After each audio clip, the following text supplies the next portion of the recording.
Yeah, I ain't happy about it, I'm not gonna lie.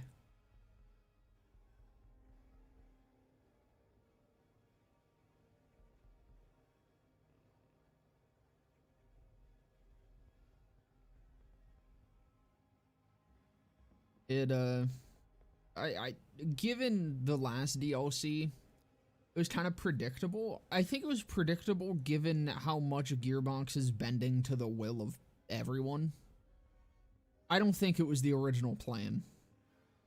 Because I don't know.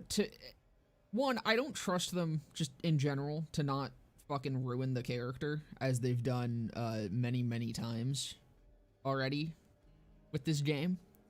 But more than that, I think it already kind of does. I see no reason that Flak would stick with the Crimson Raiders. Like, that doesn't make sense to me. I think given Flak's character, there is no fucking way that they stuck with the Crimson Raiders to come to Kairos. So I think that alone is already setting the stage poorly for what is going to become a Flak in that DLC. I don't know. I think it's silly.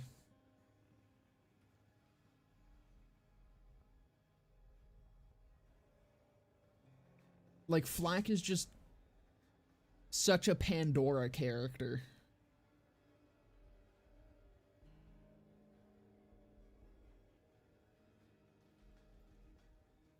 Flak has always been a loner, just mellow a bit at the end of BL3, but still, exact. Like, Flak was only with the Raiders for the hunt.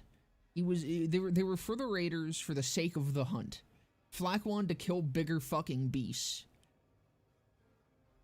And then Flak killed what is essentially a fucking god being, or at least a part of it. And that was on Pandora. Like, the Destroyer still is Pandora. After killing a part of Pandora, like a part of the Destroyer, I would assume Flak would just be like, I want to kill the Destroyer. Not, yeah, I'm gonna come try to find Lilith. What? Why does Flak care about finding Lilith?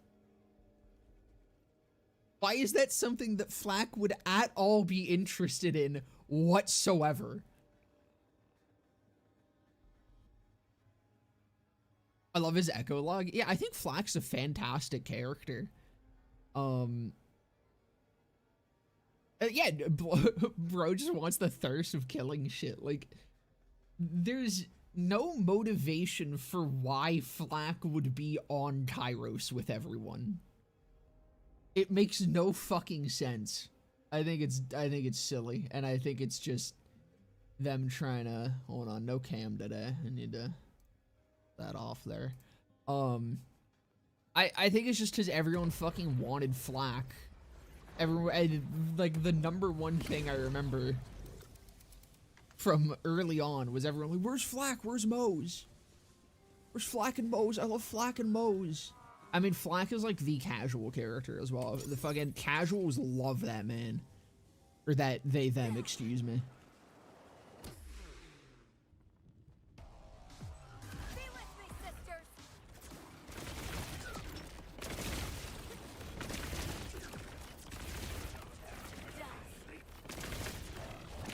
I wish I was actually like keeping track of my runs for this,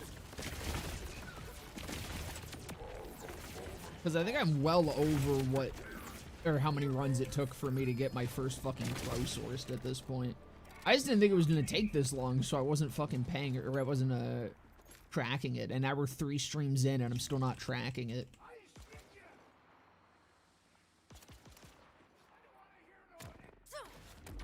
Are you excited for year 2?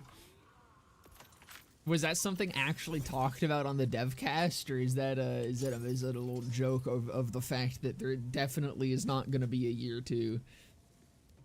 That was actually something confirmed, then holy fuck. But I imagine not, correct? I think year 2 is gonna be them working on a different game.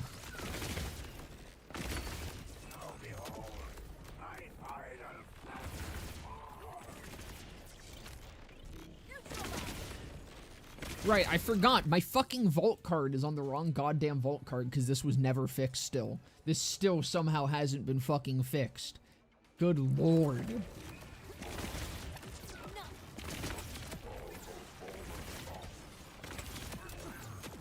Remember, guys, this game gets patched because it's actually better than BL3. Or it doesn't get patched because it's actually better than BL3.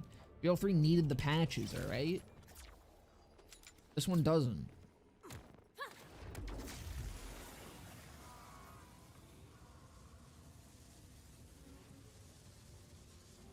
He is voiced by ProZD, which is a bonus. I was so fucking hyped with that.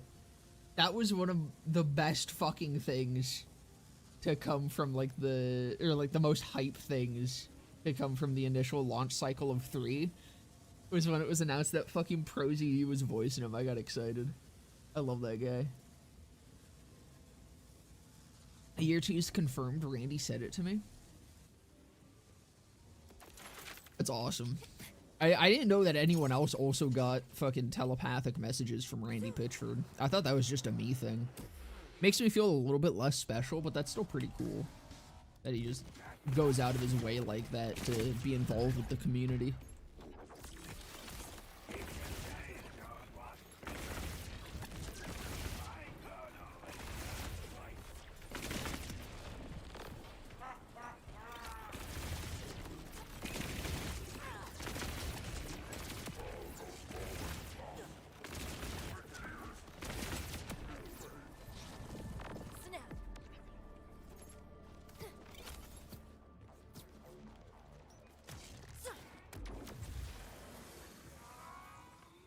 Actually, you know what? I guess I can estimate what my runs are at. I did a 2-hour stream of farming this.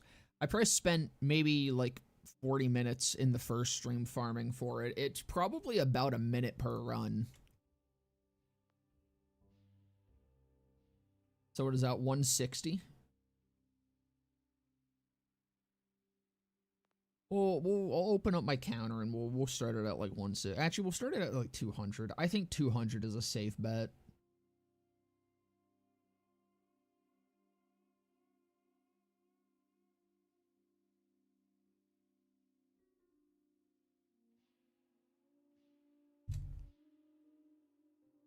That Ava's gonna be on the Flak DLC. I don't think that they've just removed Ava from existence, man.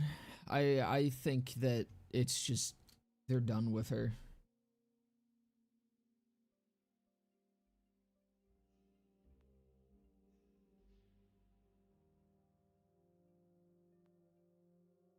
I would be shocked if Ava makes any appearance in this game.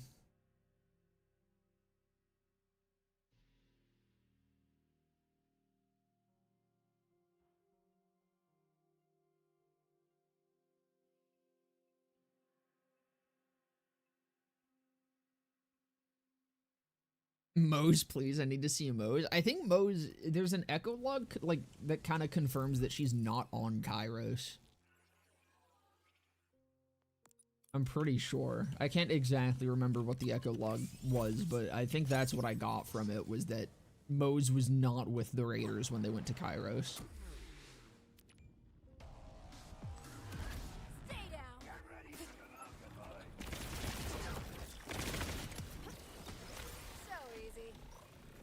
Easy.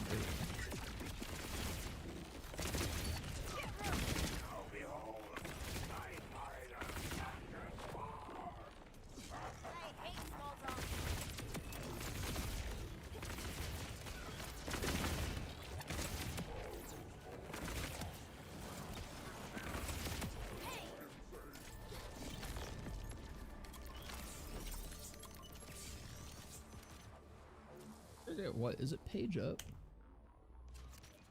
That is okay. So I was like, I remember I changed it for some reason.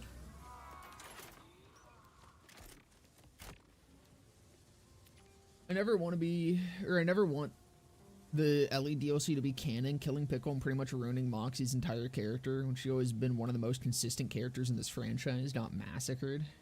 So how the fuck does Pickle survive Elpis for so long, but literally dies barely 5 minutes into the DLC? Because whatever fucking team is writing for BL4 just does not fucking care about these characters that they're writing about.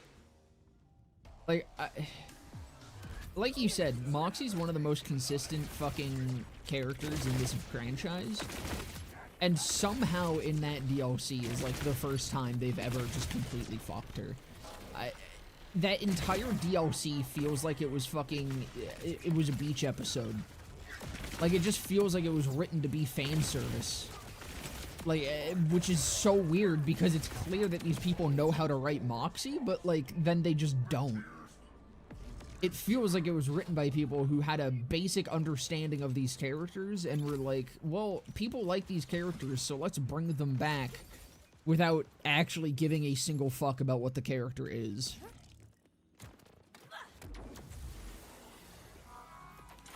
It's very weird. Hope they don't bring Athena back at all. Please stop ruining your characters, Gearbox. Yeah, I mean, they kind of did in New Tales.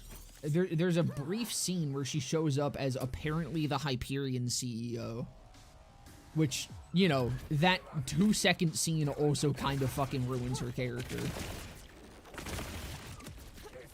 But at this point, it does seem like New Tales is, at the very least, soft retconned.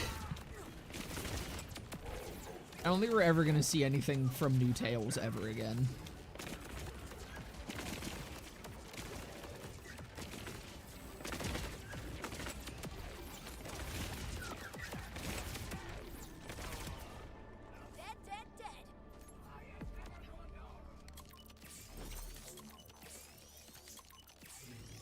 BO4 devs and caring about the game, Lamau.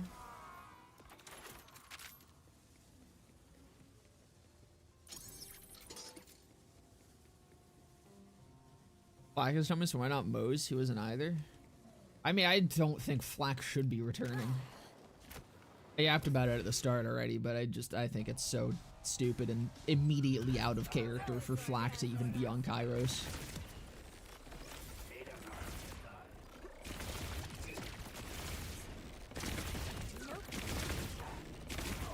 It's just kind of like a consistent theme with BL4. The entire thing feels like it's made by, it feels like a fan game. Like, it feels like a fan game made by people who are just obsessive about BL2. But not enough to actually understand what it was that made BL2 good. And understand that there is actually problems with BL2. This game's a fever dream. It's so many insanely questionable decisions all rolled into one. And somehow it did still turn out to be at least a decent game on its own.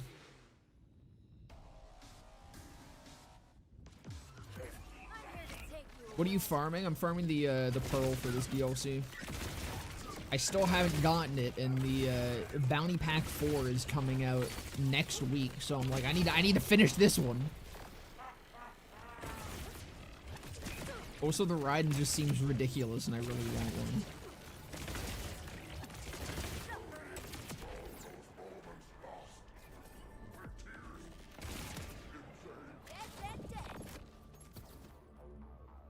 I didn't count like 2 runs there, 2 or 3.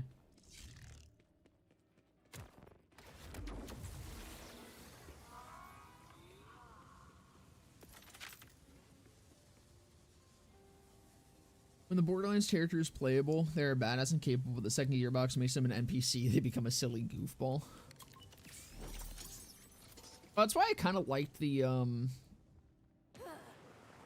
I mean, I'm always just a fan of, like, the idea of, fighting past Vault Hunters in some way.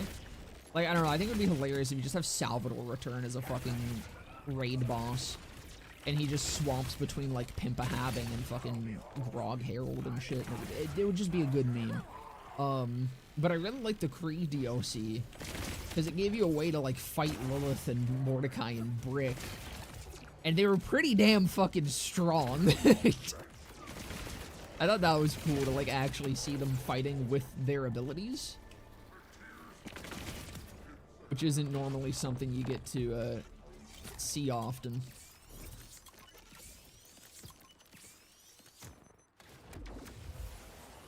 I need Wonderlands 2 gearboxes, swear to God, if you somehow fuck it up. I just hope that Wonderlands 2 has multiplication in it. Missed what was said. What about the fever dream and caring about the game? Just that BL4 in general feels like a weird fever dream of not Gearbox making a Borderlands game. There's just so many strange decisions with it where it feels more like a fan game than an actual official game.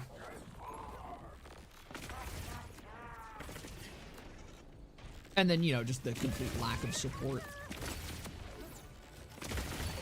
Like, my vault card still swaps to the first one every time I reload.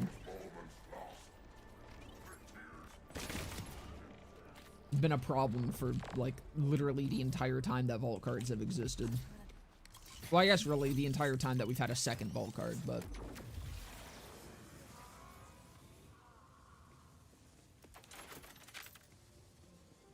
Mid-pack 4 is so real. I cannot believe we went from this to fucking Carcadia burn everything. Like, good lord.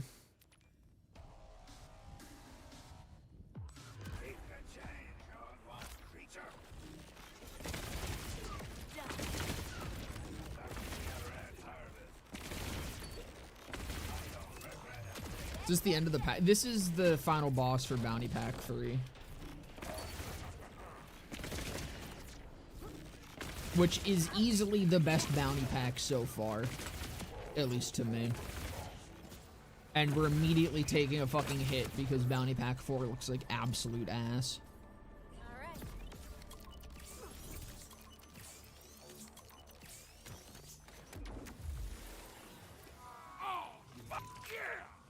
Hey, thank you for the follow, Neptu. Oh, is that Nepta?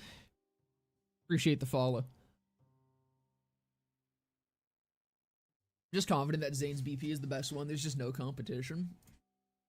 Yeah, I mean... Oh, I forgot to mute my fucking email.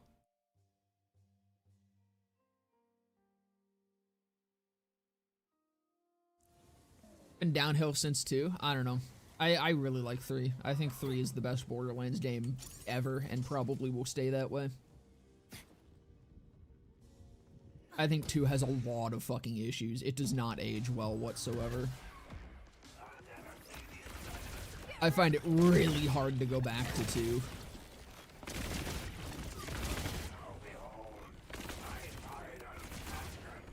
That being said, I've been thinking about, there's a couple mod packs I want to try, or not mod packs, but like just overhaul mods that I really want to try for 2 that seem really neat.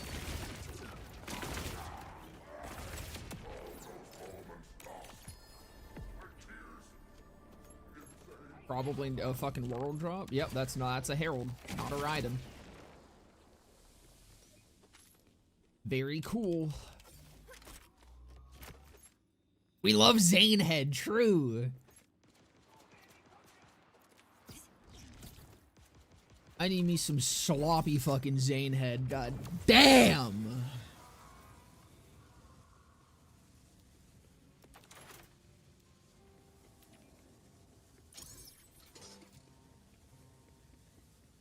I don't know, I just really want, like,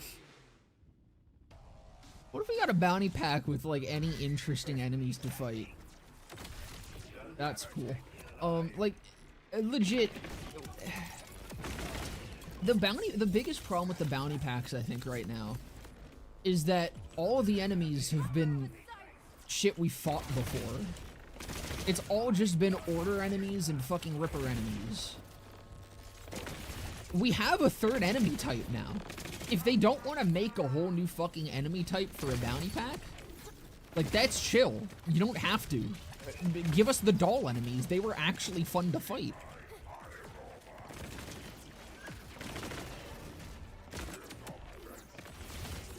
You could very easily do a fucking doll-centric bounty pack. Or do a bounty pack just that, like, takes place in that DLC. Not, like, actually, but, like, you know, you go to a new location and it's, like, in the Whispering Glacier or whatever, and you fight those doll guys again. I don't know. It's literally just, I fucking am so tired of Order and Ripper and Order and Ripper and Order and Ripper and literally everything that we ever get, because those are the only enemy types. We have animals. There's a lot of animals in this game. Like, there is a third enemy type. You had Order, Ripper, and animals, and yet we only see Order and Ripper.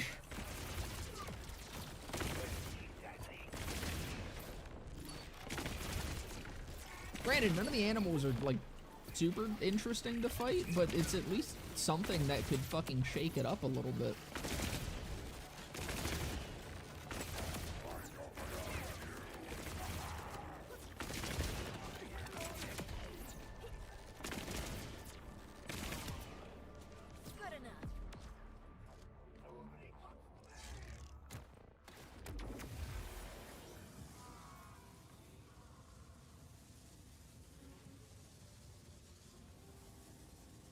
At least TPS playthrough has so much better movement and gameplay. TPS is fucking incredible. For everything other than endgame, I think TPS is significantly better than 2.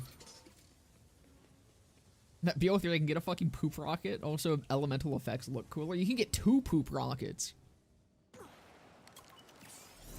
You could be double fisting poop rockets. They fooled us into thinking BL4 is going to be great with the Rafa trailer. Unironic, like, so, my like, back and forth with BL4 entirely happened because of the Rafa cinematic. Because I remember when they said they were taking on more of a serious tone or whatever, I was like, oh god, the game's going to be painfully boring and incredibly unfunny. And then the Rafa trailer happened, and I was like, okay, alright, if this is the tone they're taking, then maybe I'll enjoy it. And then the game dropped, and no, it was just painfully unfunny and incredibly boring. We just have sex jokes instead of poop jokes, and that's pretty much the biggest difference. Because there's like no other jokes. Like the PS3 having no games, BL4 just has no jokes.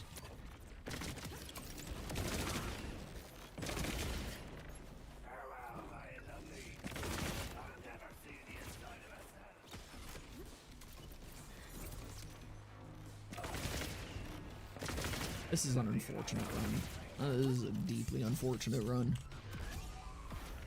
Amon trailer gave me... I was interested in the Amon trailer until they had to be like, yeah, no, we actually just reused the cultist models and he wasn't actually, like, anything that has to do with the Xylurgos cult.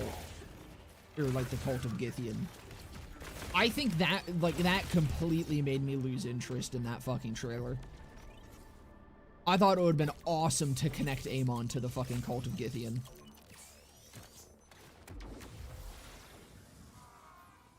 But it's not BO3's story. Remember, BO3's bad. So true. So fucking true. I hate when I grow up and realize that bad story writing is bad story writing.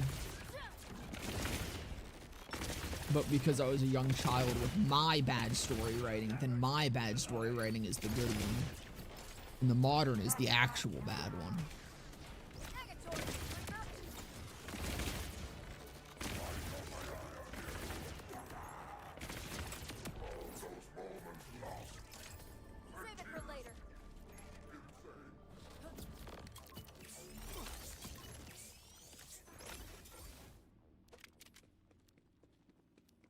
None of the BL4 players remember anything from the story because there's barely a fucking story here.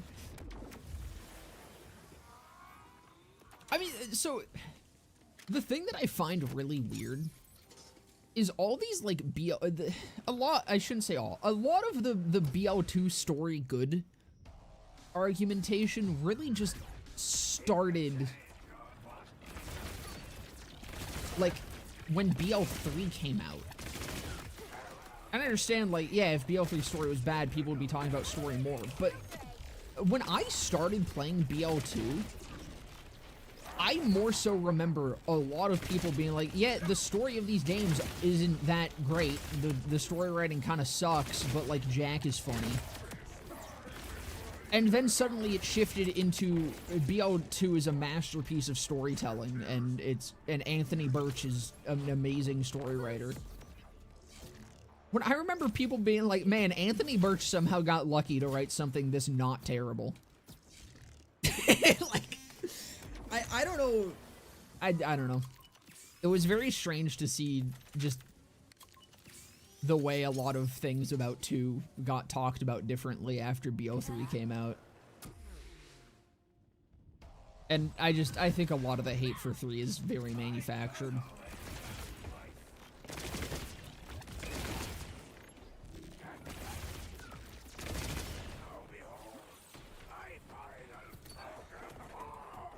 The dick sucking of Anthony Birch must be studied. Yeah, no, it's crazy.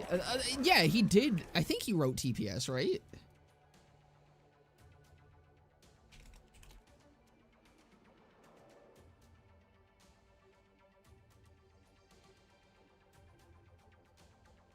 It was written by Anthony Birch, Kristen Collar, and Maurice Suckling.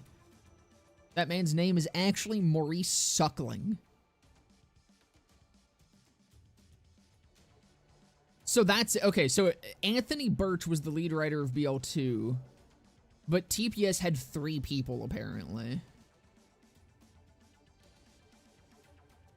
I guess. I don't know. I'm not digging enough in. I'm just reading the AI overview, so who knows how accurate that is. But yeah, no, TPS is the only well-written Borderlands game.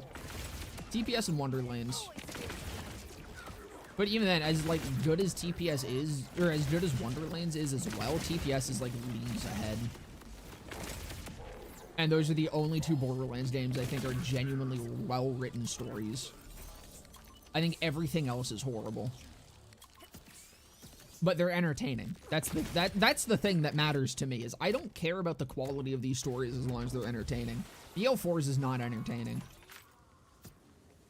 BL4's is badly written and not entertaining. If BL4's was just at least enjoyable to play through and engage with and was, like, fun, I wouldn't care as much about the fact that the Timekeeper's, like, kind of a fucking doofus and him keeping us alive makes no sense, and the fact that we kind of just Deus Ex Machina after killing Zadra to not kill ourselves is, like, horrible, horrible story writing. But I could have forgiven that if I at least, enjoyed playing through the story. If it was at least entertaining and silly and goofy and fun. But the problem is they needed to tackle that serious tone. They needed a more serious story to take more seriously, and that just meant not being fun or funny or enjoyable. And you just did terrible story writing with no redeeming qualities whatsoever.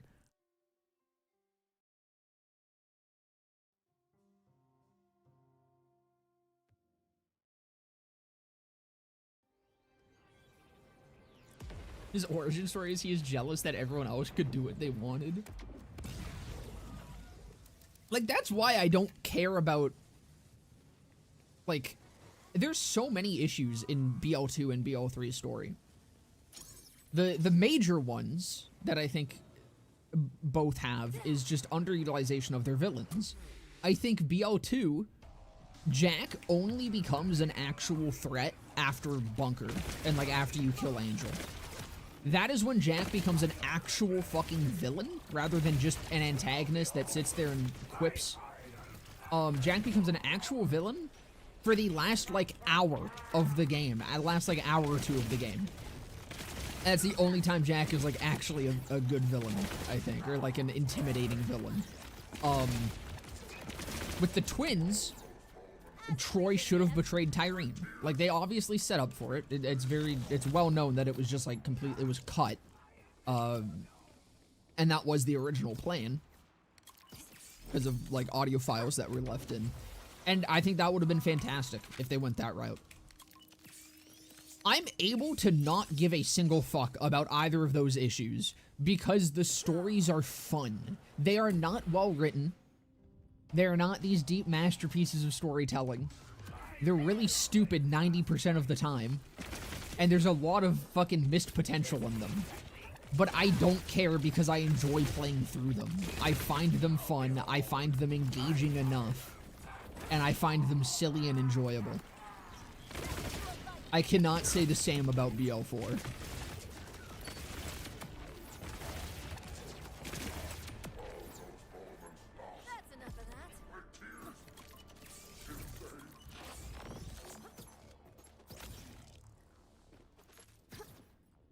I wish Lynchwood and the Arid Zones was the ending areas. The final areas, except Arids, are so forgettable. Also very valid.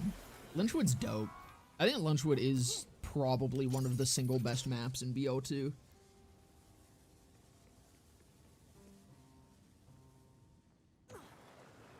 We all thought Troy was gonna betray her. It was the original plan. There's audio in the files for BL3 where when Troy was leeching Tyrene, I think, is when he was supposed to just, like, fully leech her and kill her, during that boss fight, and they just canned that.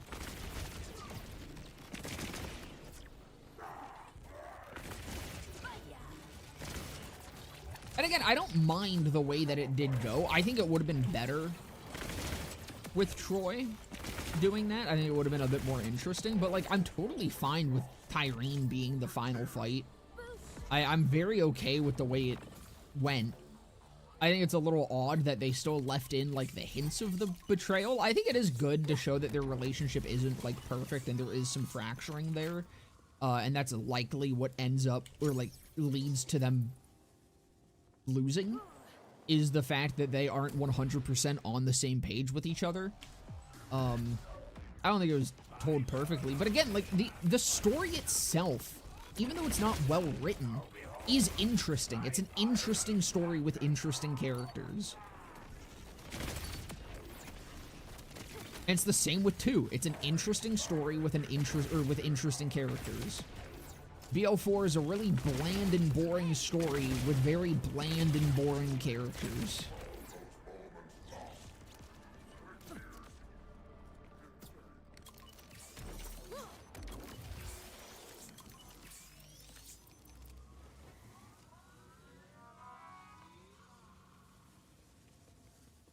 BL3 had so much silliness and goofy nonsense I didn't even mind. I mean, you get a quest to drive an old man around and he keeps trash talking you. Talking trash, they let you kill him. Or, yeah. I butchered that, but yeah. That quest is so fucking fun. And I think BL3's humor is also something that gets shit on way too heavily. I think the BL3 humor is exactly the same as BL2. It's all fucking dated cringe humor. That's exactly what BL2 was. The difference is that the people that grew up with BL2 dated cringe humor no longer finds the modern era of dated cringe humor funny. They are the exact same types of humor. There's just as many poop jokes in fucking BL2 as there is in BL3. Hell, I'm pretty sure there's probably even more poop jokes in BL1. Which is like one of the more grounded and dry humors in the game, and that game also had fucking poop jokes. Lowbrow, dated humor is exactly what this franchise has always been, and that's what BL3 was. The first game to stray from that humor has been BL4. And you know what's different? You know what the biggest difference is in the humor? Aside from there just being less jokes, the jokes that there are, instead of poop jokes, it's all just sex jokes. It's all LOL sex penis XD. Which, I don't know, maybe I'm crazy. It is not much better humor than fucking poop jokes. In fact, I'll say it, alright? Controversial opinion. I think poop is funnier than sex.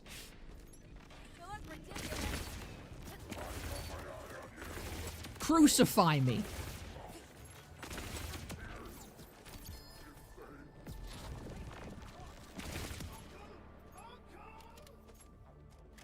Yeah, Tiny Tina literally was the epitome of XD LOL schizo random humor. And that's the humor that was fucking popular at the time. Like, it's just the different ways that cringe humor gets reacted to nowadays. It's because you don't have any sex? Exactly. And I have a lot of shits. I relate heavier to shit humor, alright? And I imagine that goes for most gamers. Especially that one guy that just shit his pants while playing GTA and getting yelled at by his mom. Classic video. Of course, poop's funnier. It's the shit. True.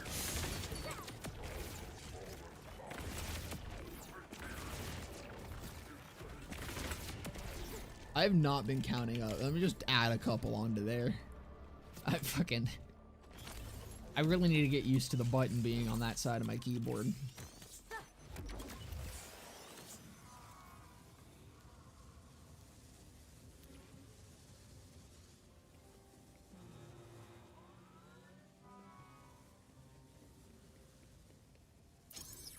Sex is only good if Zane is with me.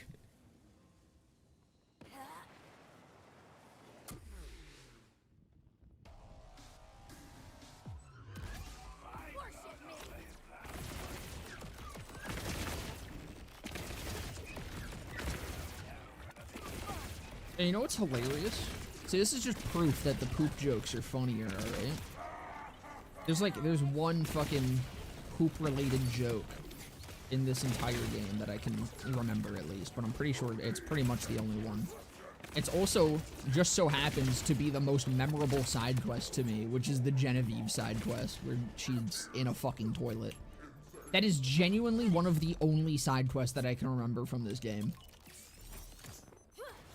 It's that, I think there's 3 total that I can remember.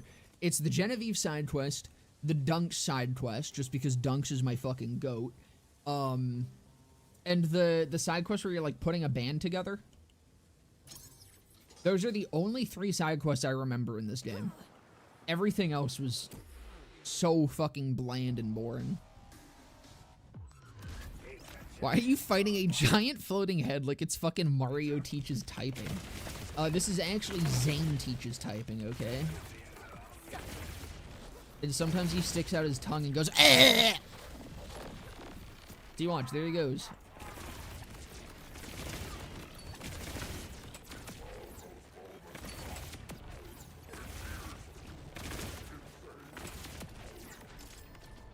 Why is Zane evil? Is he stupid? No, this is evil Zane. It's Biff Fistful. It's his memories of, I don't know, being evil and gooning or some shit.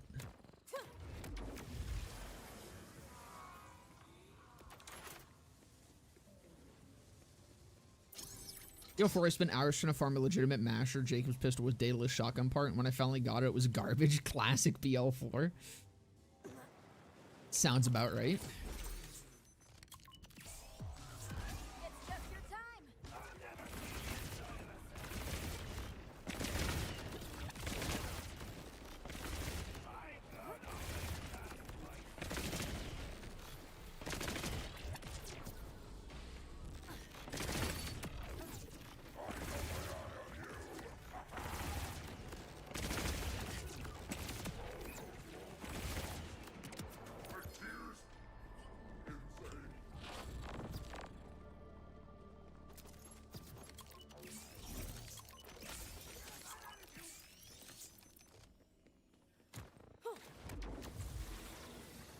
I want Zane to stick his tongue. He is Irish. You know what? Facts. He is fucking Irish.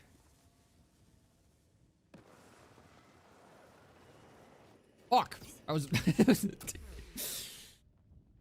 almost slid straight off.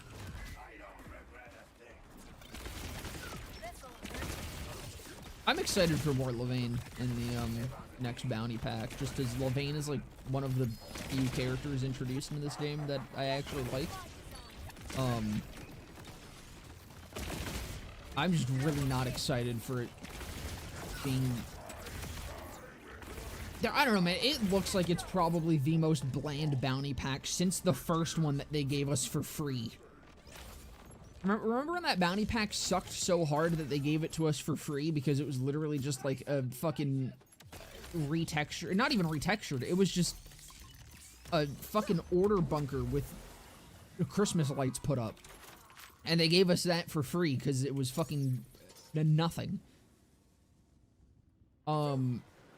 That's what this bounty pack looks like, except it doesn't even have the Christmas lights this time. It's just fucking Carcadia assets.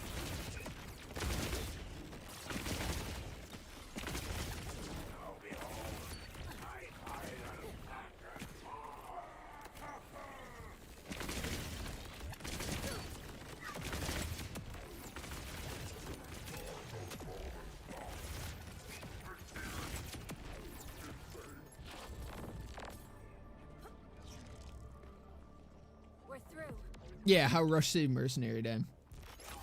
That one was fucking ass. And now we're getting, I don't know, round 2 of it, effectively.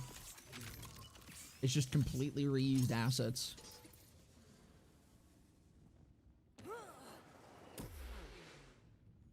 Which, I don't know, hopefully at least that means that we're gonna get bosses that aren't just big versions of basic enemies, but from the trailer it looked like the bosses were also just big versions of basic enemies again. Probably aside from the final boss, I would imagine.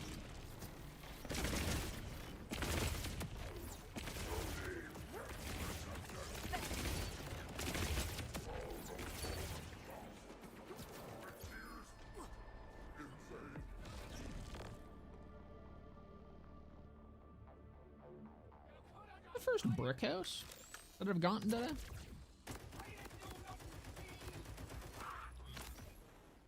Do I have a Ripper one already? Right, I'm looking for a Jacob's Ripper. I have a Jacob's. I think I have a Ripper one in my bank, so I think I can just sell that.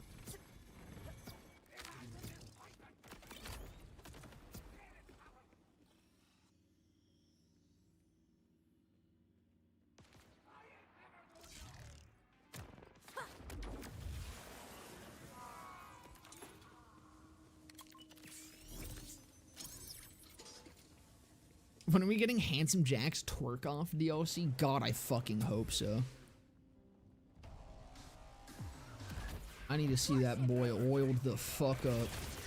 Shaking that thing like there's no tomorrow.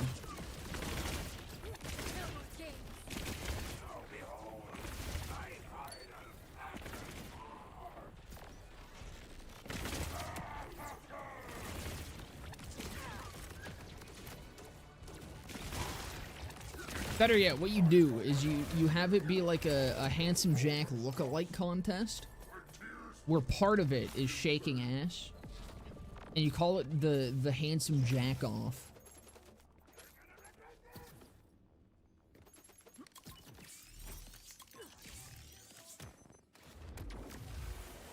Have you tried the new Sal Big Day game?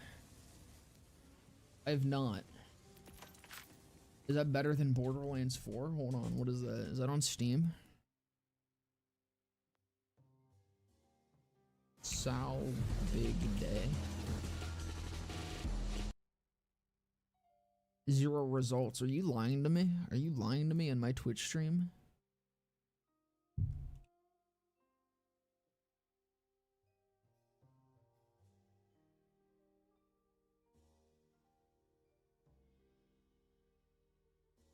Oh, it's an, hold on. Epic NNG. The fuck is this?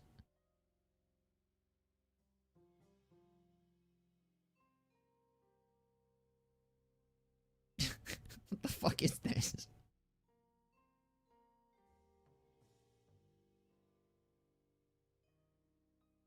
I can't look at it without logging into X, and I don't want to fucking log into X.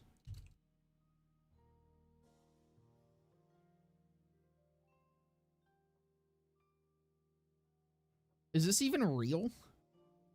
The skeleton is back. Wait, why? I forgot to turn the skeleton off. Fuck. He's not supposed to be there right now. There we go. Is this? I can't.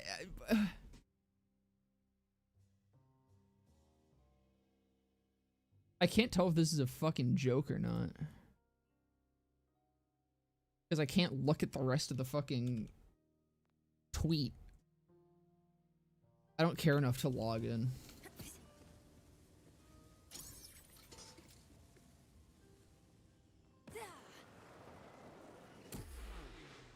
Twerk off at the Molly1 Black site.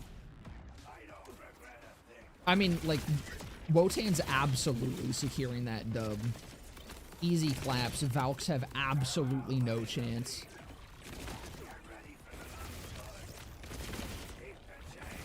Like, I don't know. Listen, the Valks, they do got a pretty crazy ratio to them, but ain't no one more snatched than fucking Wotan.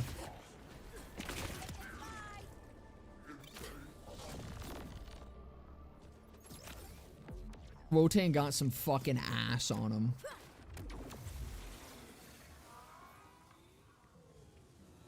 I mean, that sounds like a terrible idea.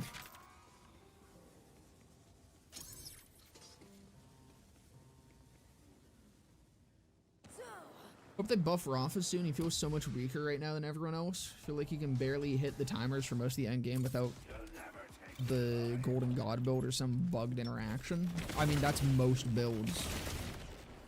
That's just kind of the BL4 meta. Is you do some absolute bullshit or you don't get to hit timers. I don't think that's Rafa specific.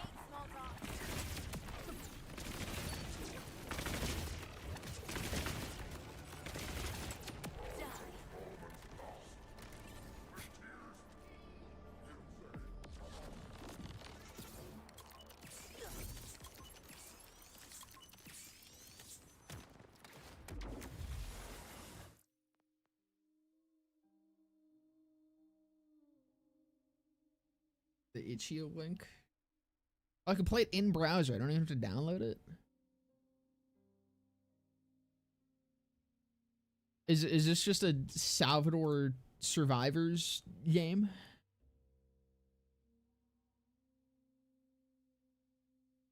Interesting.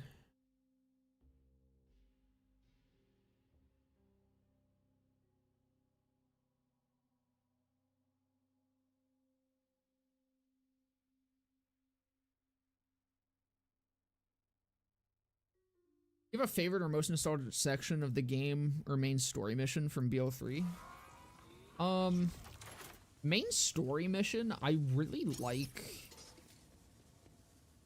probably just Mouthpiece, dude. Like the walk up to Mouthpiece and shit is so much fun, and Mouthpiece is just such a cool boss, or like intro boss.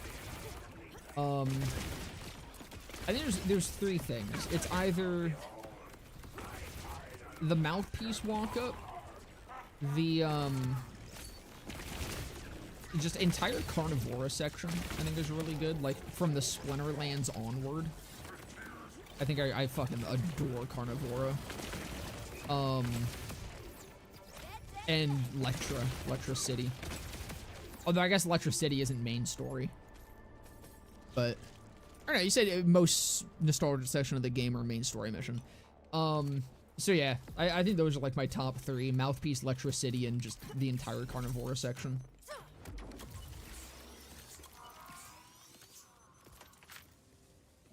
Just because, like, specifically I hit those when I first played through 3, speaking of nostalgia, I hit those sections at, like, I don't know, key points in the day where they just, like, really hit hard, I guess. Like, Lectra City I first did at, like, 5 a.m. Because the way I played, BL3 was I went through the entire story, and then I did, all the side quests and the story in, True Vault Hunter mode. And for Carnivora, I hit that the second day of playing, because it released at 12 a.m. my time or something. No, it released at like 8 p.m.? It was like 8 or 9 p.m. my time. I played until 2 a.m. I went to bed, woke up at 4 a.m., and I got back to grinding. and I hit Carnivora, I think around like dinner time or something. So it was getting late into the day. I was playing the entire game. It was a nice vibe when I hit that section. Just overall. And then Lectra City was I hit that at like 5 a.m. the next day because I had started True Vault Hunter mode. And that was like one of the first things I did was the entire Lectra City section. And I love that. And then of course, Mouthpiece is just such a good intro to the game. He's so fucking cool.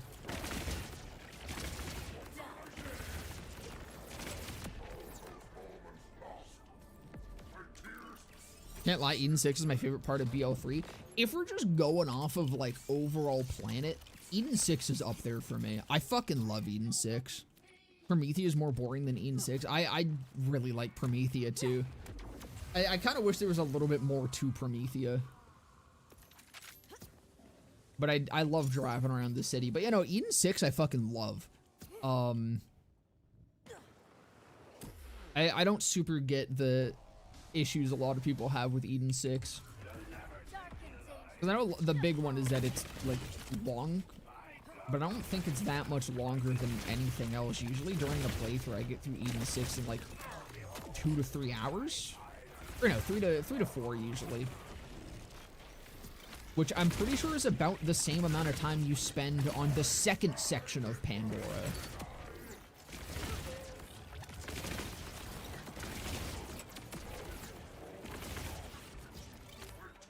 But Eden 6 is also just beautiful fucking environments, and I really enjoy all the quests that happen there. It's more like people wanted a bit more of Athenas. Yeah, that's usually what I hear with it too a lot. Talking about walk-ups, BL4 killed walk-ups.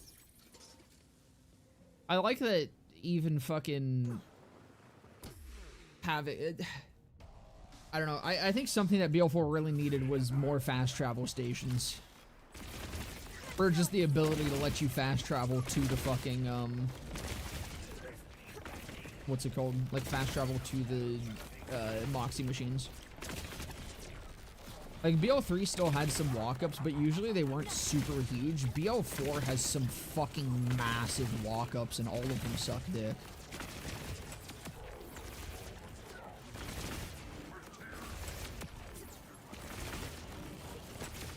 Because all of them are ugly. I just love green, that's why I like Eden 6. Like, I think the fucking, God, what's it called? I can't even fucking remember it. The main section of Eden 6, like the main hub area, Floodmore Basin. I think Floodmore Basin is one of my favorite locations in BL3. It's probably one of my favorite locations, period. It's just, it's so cool. It's so fucking varied. It's effectively like a mini open world area, but it's so detailed. And it's so awesome. And there's so many cool side quests and cool little areas and different activities and shit. Floodmore Basin fucking rocks.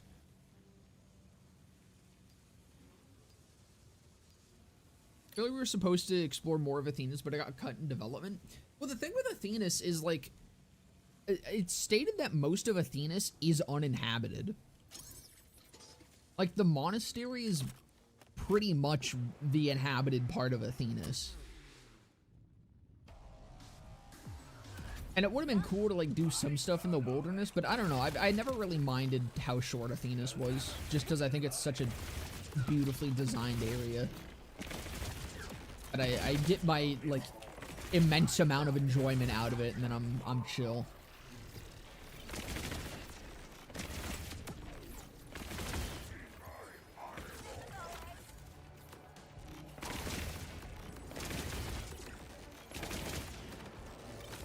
It would have been neat if there was, like, at least a side quest area, kind of like Lectra City, though, where you had, like, a bit of a quest line to do.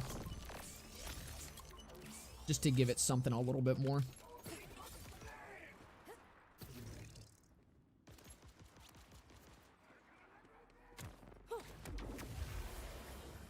Favorite part of BL3 is the end on Necrotafeo. Necrotafeo is very cool as well. I assume you're talking about like the Pyre of the Stars. And yeah, I think that's such a neat fucking mobbing area.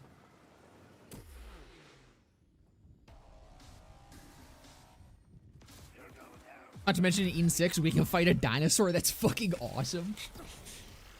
Any game benefits from the inclusion of dinosaurs. BO4 not having saurians is actually the biggest issue it has.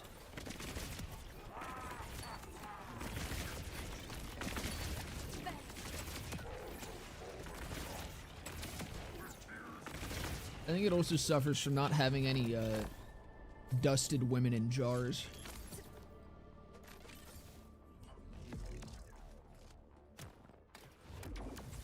Oh, they didn't fucking cut the funeral. True. That funeral scene probably would have done a hell of a lot to quell the hate for Ava, and I get— listen, that funeral scene caused the butterfly effect that led to BL4. Isn't that crazy? Them cutting that scene probably fucking was the butterfly effect that led to this game being how it is. No, I don't know. I think honestly, even with the funeral scene, I think people still would have hated Ava. I think people still would have just not liked 3. I don't know. I genuinely, like, it makes me sound so Mac-like, I fear. Where I sound fucking schizophrenic, but I genuinely believe that they're just, no matter what, BL4 was, or BL3 was always going to have the reputation that it ended up with. Because I have not been counting up my fucking whatever. The tilde is there for a reason. This is an estimate of fucking whatever. But no, I think the fucking hate for BL4 was so— or BL3 was so fucking manufactured by content creators and shit. I think so much of that was so fucking stupid. And again, the numbers back it up, man. Like, BL3 was significantly more of a successful game than BL4 was. And I've said it a million times, and I'll say it a million more. The difference between BL3 and BL4 is a vocal minority versus a silent, upset majority. Because when most people don't like something, most people don't go on weird fucking hate campaigns about it. That's a thing that a small group of people do. While everyone else plays and enjoys the game for 2 fucking years worth of content. BL4 is a showcase of when a vast majority of normal people don't like something, they just leave. They just don't play it. And that's the state that BL4 is currently at. People are upset. People just don't play it. They don't go on these weird fucking hate campaigns to make sure everyone else knows that they hate it. Like, I understand that I make videos shit-talking BL4. Even I don't make nearly as many videos. I mean, most of the videos that I make, I do it because I enjoy the game. I think BL4 is actually a good game at its core, and I want it to be better. Which, the difference between me and a lot of the people that did this shit for BL3 is I'm not pumping out a video a day just talking about how much I hate Randy Pitchford and how much I hate Borderlands 4. I said my piece, and I've left it at that. I speak up when there's something new that happens, but I'm not, like, actively going out of my way to fucking farm content out of nothing.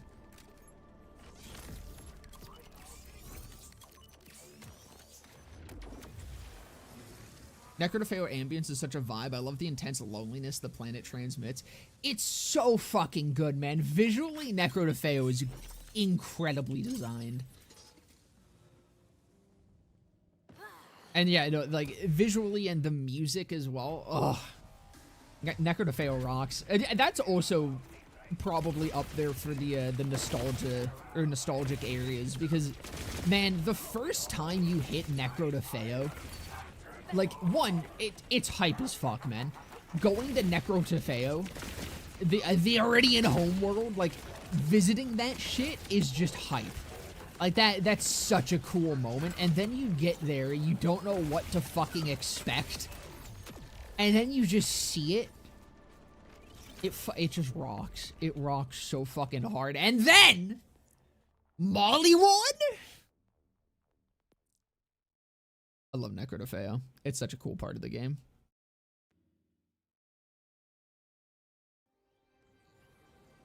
BO4's existence is literally a response to the dumb fucks on the internet and retarded YouTubers that spread the hate. Yeah. Which, again, I don't know why they bent to the will of all those people so hard with BO4 when during BO3 and Wonderlands, they didn't. Quite the opposite. Like, they just they focused on fucking making the best game that they could, no matter what. And it worked. I've never seen a dev fucking just bend the knee to a bunch of fucking dumbasses as hard as Gearbox did with 4.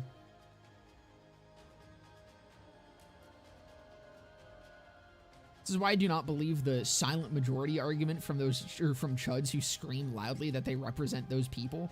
Brother, if you're being loud proclaiming your opinion as the silent majority, no it isn't. Exactly.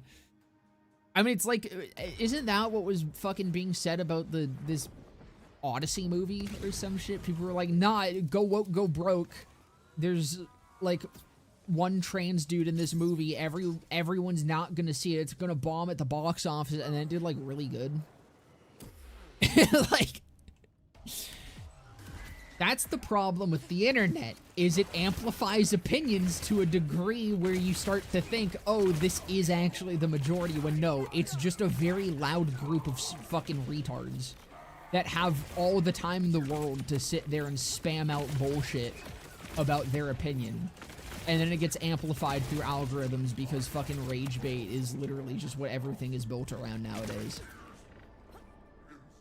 And then people think that everyone hates each other and everything sucks and everything sucks and everything sucks and everything sucks. When in reality, anyone who actually goes outside and lives a fucking life, has no fucking concept of anything that's happening.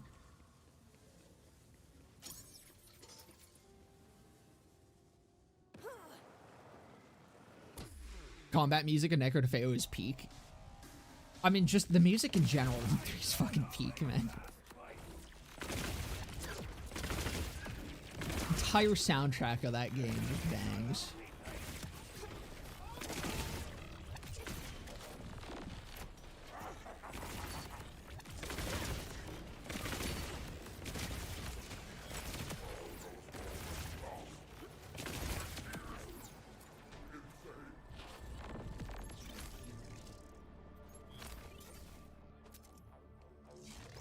I spent a lot of minutes just wandering around.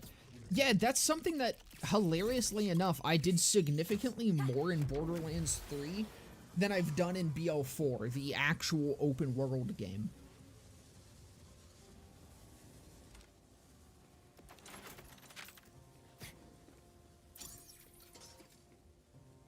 BO3 just had so much more detailed environments, so I was able, like, I wanted to spend more time looking at shit and exploring around and taking pictures in photo mode.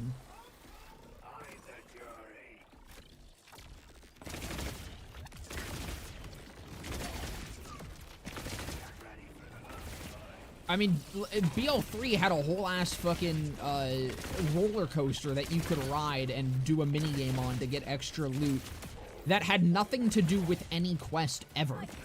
It was a completely little fucking side thing that you could just find through exploring, ride, and then get loot. It was epic.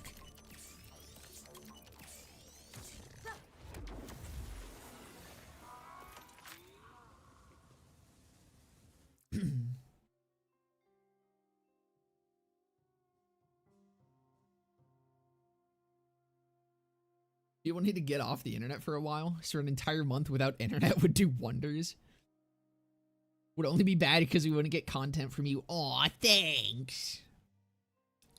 Deeply right-wing people are not a silent majority, and they actually know it. The politicians say they are, and they're lying about it. Super right-wing angry people know that they do not represent most people, and they hate that. They believe the majority of people are illegitimate people. I mean, that's just, it's the same for fucking anything on the internet. Any fucking, like, hardcore radical group of people that weirdly seem to only exist, but seem to exist very loudly on the internet, is not actually a majority of the human race, shockingly enough. But again, it does seem that way. Like, if you spend so much time on social media and shit, like, I can't even, like, necessarily blame people for thinking that's how people are. Because it's the intention of social media is to create that division between people and for people to think that the world is more radical than it is, and to create this infighting. When in reality, you just, it's pointless. You're arguing with like 3 people that exist. But yeah, the radical side of both are the loudest, exactly. And again, it gets amplified even further. Like, not only are they the radical groups are the ones that are generally the ones that are the loudest, but they're also usually the ones that have the most time to just sit there and scream on the internet. And then, you know, it gets picked up by fucking news publications and shit. I don't know, dude, fucking, bro, seeing Hassan Piker getting platformed by actual news is crazy. That is the most insane fucking shit I've ever seen. It was even funnier hearing his fucking 9/11 quote get read by some fucking news broadcaster.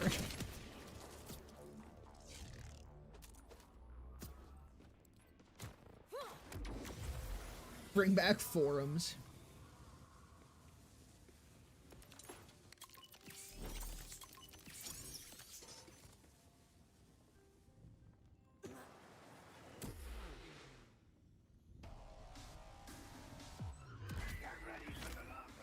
I hope they go to the silly goofiness in Borderlands 2. That's kind of that was almost my thought, was I wonder if with mainline Borderlands they are gonna go back to more like BL2 styled, gun-focused build crafting and shit.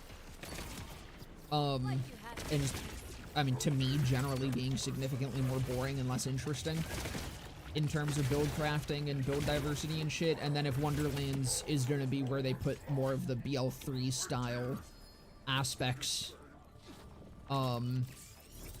which I mean would be a little bit disappointing if the type of game I enjoy gets locked to a side game. But I that is kind of a way that they could maybe do it where both sides end up happy. Even though I don't think there actually is 2 sides here. I think there's again, I think there's a loud group of people that didn't like BL3, even though a vast majority did.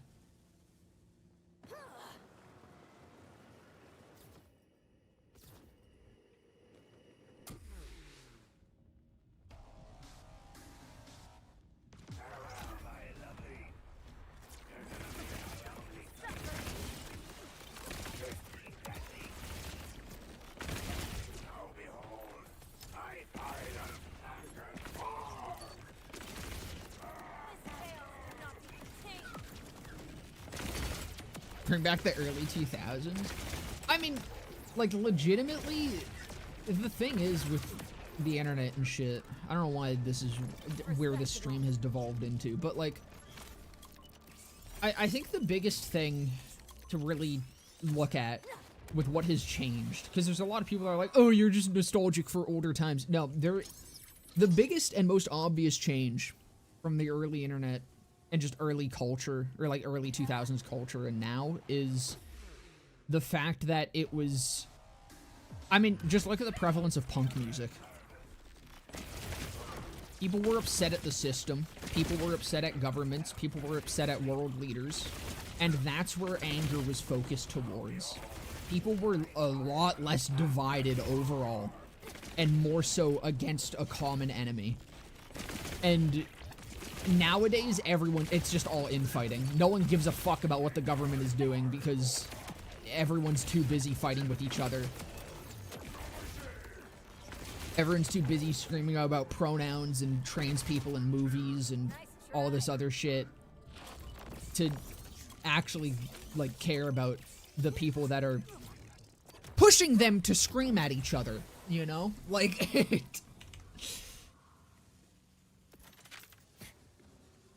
it's very obvious that this was very intentionally done as well. Like, it's... dude, taking music as an example, right? Punk was huge in the 90s and early 2000s because there was a lot of anger to fucking leaders and governments during that time. There was a lot of shit going on, and people were mad. And so punk music was incredibly fucking popular. Nowadays, people are complacent with the systems that we live in.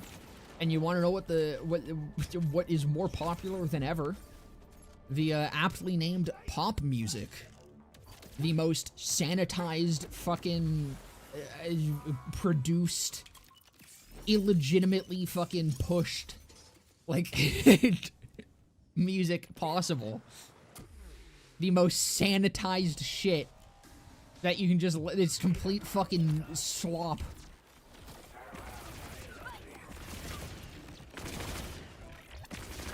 People are happy to just argue with themselves at this point. Argue with themselves and each other about nothing.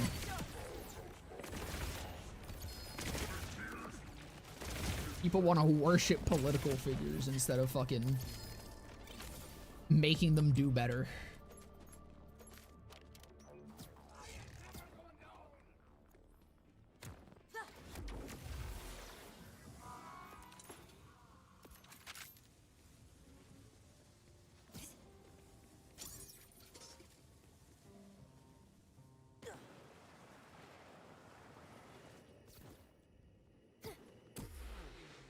I get vehemently disgusted with both sides' arguments. I find that that idea is either intellectually dishonest or born from severe ignorance. I think I don't want to like get too real world.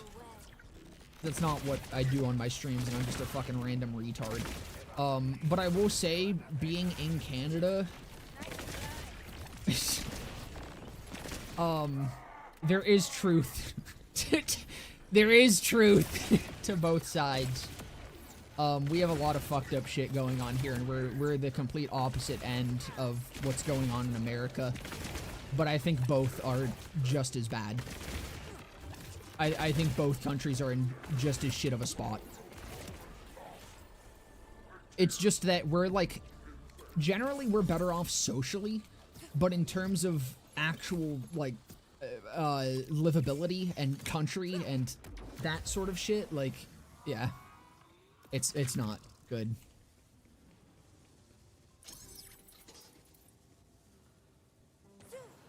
Yeah, talking about the world is always a bit of a headache. That's the, I don't want to like actually get into legitimate shit, but I think it depends.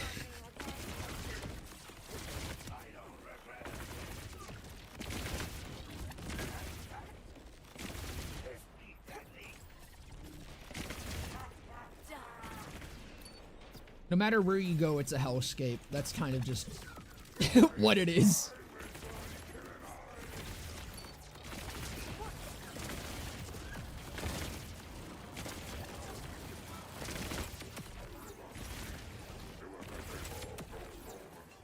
Where is my Raiden, bro? I want a new Moxie Underdome. Has been set up since BL2. I fucking love the Underdome in BL1, man. It pisses me the fuck off that we will probably never get another one. Or like a proper one.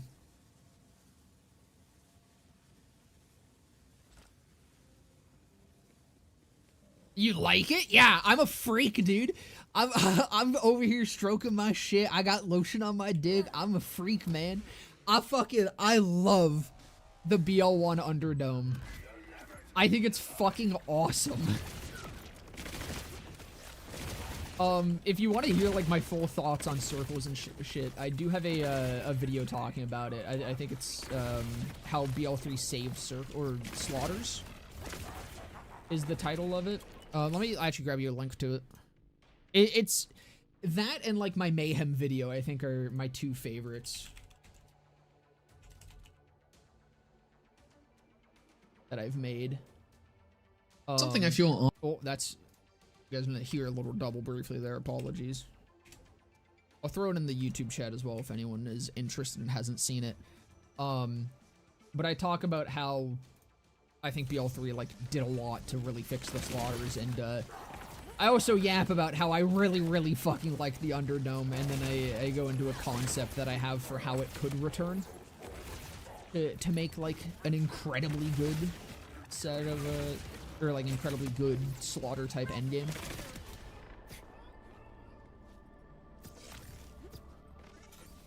I don't know, man. I'm out here giving Gearbox these ideas for free. I have an entire fucking series dedicated to me conceptualizing fucking endgame content. And we get this with no endgame content. Fuck, man. I keep missing this shit. Oh my lord.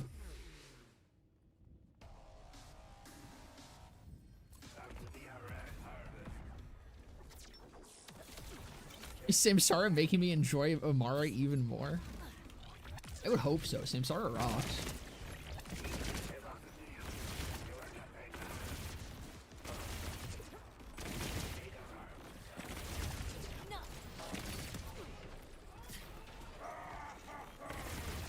Samsara straight up is it's a pre-sequel skill. Like you could throw that skill on anyone from the pre-sequel and it would fit perfectly into that game and like the philosophy of skill design that the pre-sequel had, which, you know, notoriously known as the or I guess not notorious, famously known or respected as like the best skill trees in the entire franchise. Samsara is straight out of that shit.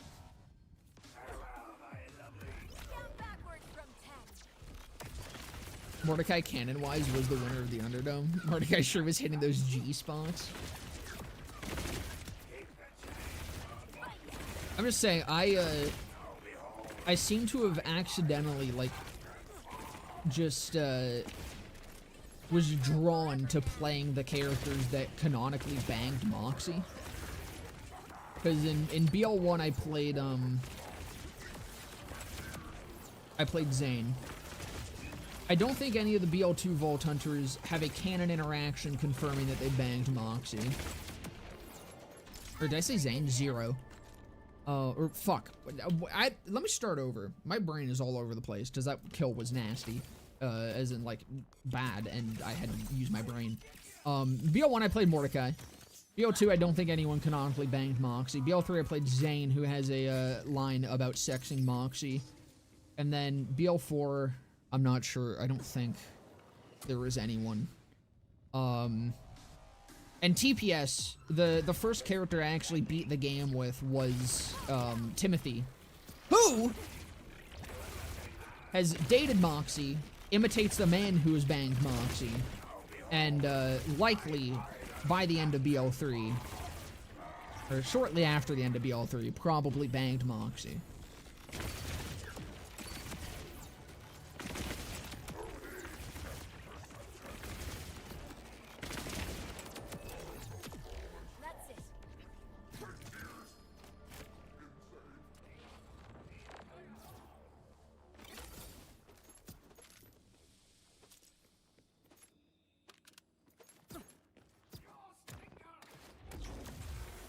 He's the sniper character. Of course he was accurate to hit those spots.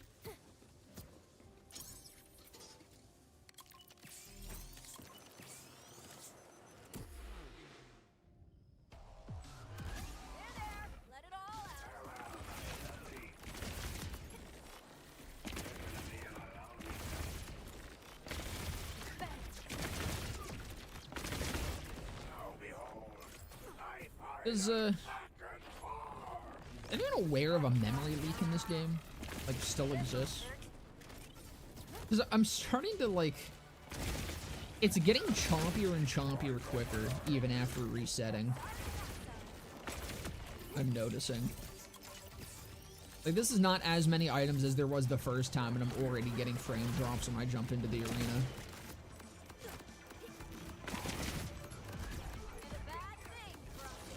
I would not be surprised, because I know this game had some memory leak issues at launch.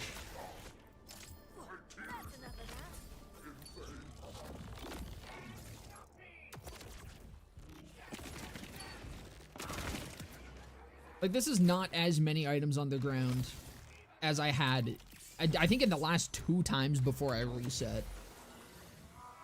then, well, I don't know if it'll actually show up enough on stream, but I'll start wiggling around and I'll probably fucking drop frames as I enter here, so you guys can see.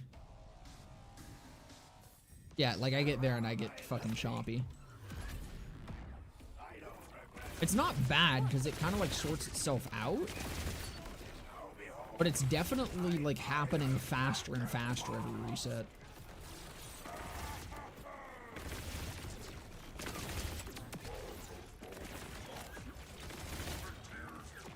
I might give the game a restart after this one.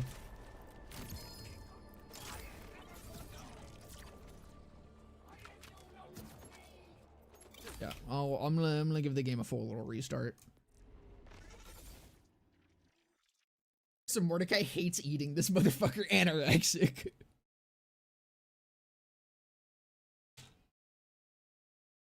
Oh shit, I forgot to add. Hold on, I need that. Is that it? Yeah. I need that. On. Uh-oh. Wrong one.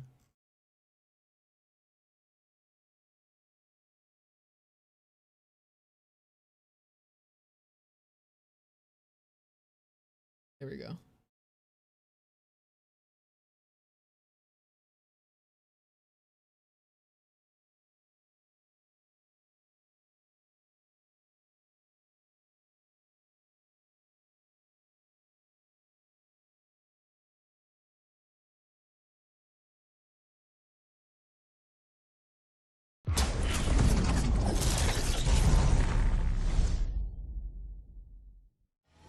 Done any of the DLCs with a Mario since I start Bounty of Blood. I fucking love Bounty of Blood. Oh, so you can go get a Herald. A good Herald. Not this dog shit BL4 Herald.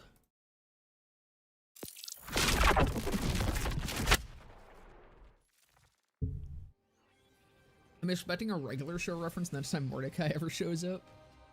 Dude, have you seen the regular show reboot yet? It rocks, and I was shocked. Because I had been, I'm a big King of the Hill fan, so I've already been burnt by a fucking reboot of a show that I enjoy deeply. So the regular show reboot actually being good was a very, very pleasant surprise.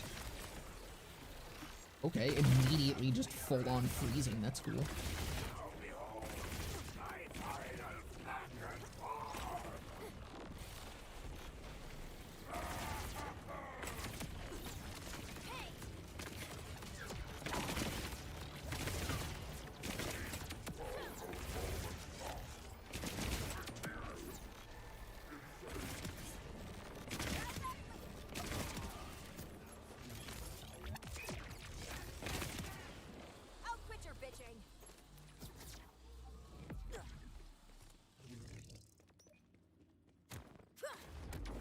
Where were you when Harold was a kill? Unfortunately, I was playing this game. I actually don't like Bounty of Blood. Whoa! That's sacrilegious for you to bring that heat into my fucking Twitch chat.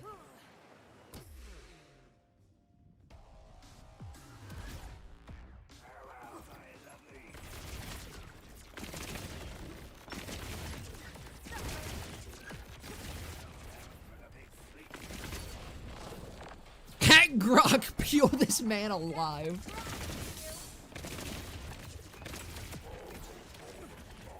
At Grok, show me this man's musculature.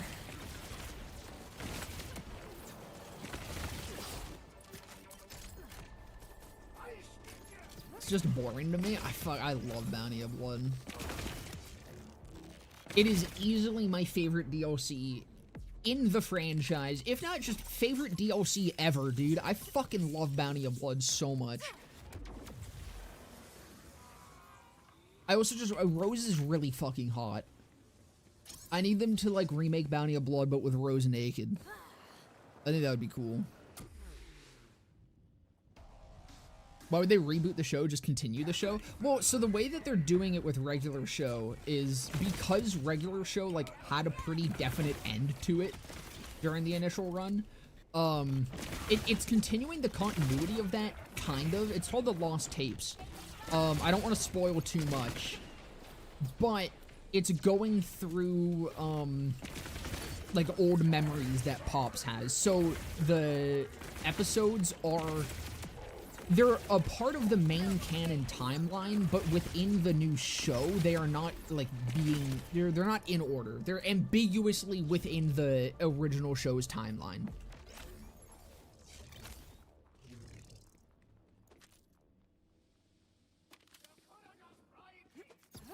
So it is, like, kind of a continuation.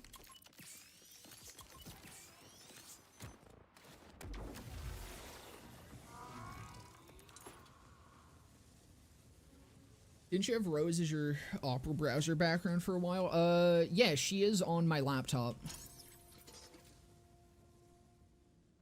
Actually, what is it currently? I don't even remember what my because my desktop or my computer one is just base Opera because I never updated it from when I got my new PC. But yeah, no, on my laptop, I made my Opera theme all green and then Rose is my background on it because I'm a fucking simp, and I'm not ashamed. It is morally correct to simp for Rose.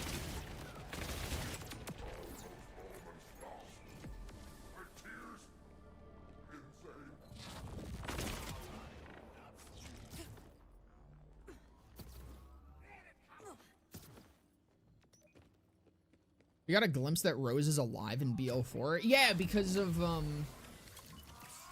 Cash's fucking, what's it called? Cinematic. I hope we see her again eventually. I don't think they'll do it in 4. I don't think they should do it in 4, honestly. Genuinely, I think Rose should come back as a Vault Hunter for whenever they do the Great War. I think, like, having Rose and Scarlet as Vault Hunters for the war would be very fitting. Because, again, the whole thing is they say that you're going to need all the Vault Hunters you can get. So I hope that that means that whenever they do the war, we end up with more than fucking 4 Vault Hunters. And I think that would be the time to have, like, old Vault Hunters that we've had previously as Vault Hunters return with updated skill trees. You could have other NPCs come back as Vault Hunters, like Rose and fucking, what's that? Like Rose and Scarlet. I think that would be a perfect time to bring them back. What happened with Scarlet, by the way? Very similar to Rose. She kind of just disappears at the end, and it's hinted that she is alive. That's about it. Wonder if we'll be able to have a custom class have custom class mods in BL4 eventually. As in terms of like actual mods, it does not seem like it.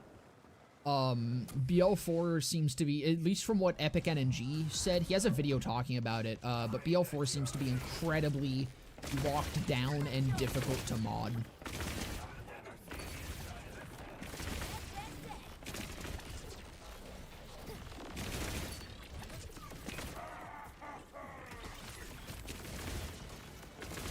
And pretty much if Epic NNG isn't doing the modding, then that means the mod community is probably dead. It's kind of how it was with BL3. Not that Epic NNG was the only person to make mods, but he was the one that usually, like, was a big part of the different texts and shit used to mod. And he also just kind of kept the community alive. Like, if he wasn't actively making mods, no one was making mods. If he was making mods, there was usually a lot of mods being made as well. Stop having a fucking stroke. I'm drinking a big old cup of coffee for the first time in a week. My heart is going to explode, alright?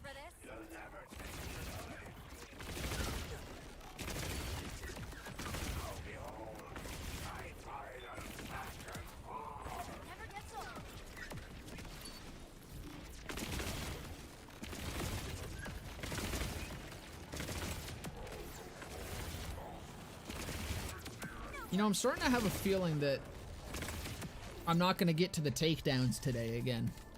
I really wanted to do some takedown runs. possibly as viewer runs. By the way, how many of you would actually be interested in, I put a poll in my Discord, I don't know if anyone's responded to it yet, but how, like, interested would you guys actually be in viewer runs for BO4? Like, how many people would actually join up to play a Takedown with me?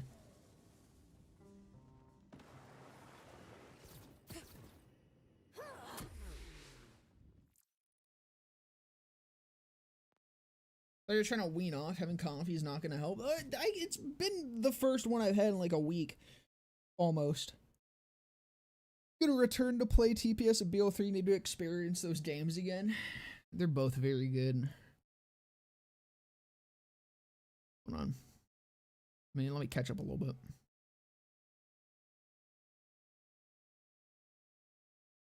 I don't know if it's a skill issue, but the bosses in the Krieg DLC are really spongy for no good reason.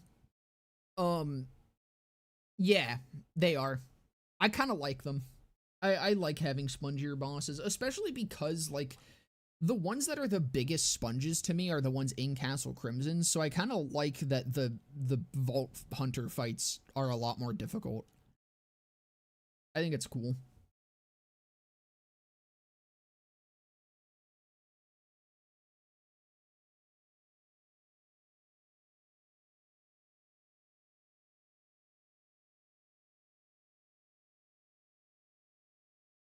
I haven't touched any Borderlands games for almost 2 months. Dude, definitely get back on that 3 grind then. Yeah, start doing heroin instead. Start? Nah, I'm long beyond heroin. I've been really into crocodile. I needed that harder shit. The feeling of my fucking skin necrotizing and sloughing off my fucking bones is just euphoric.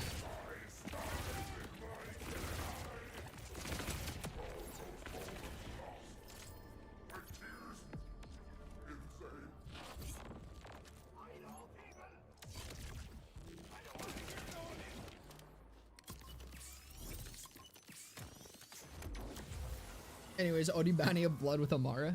Good. Good man.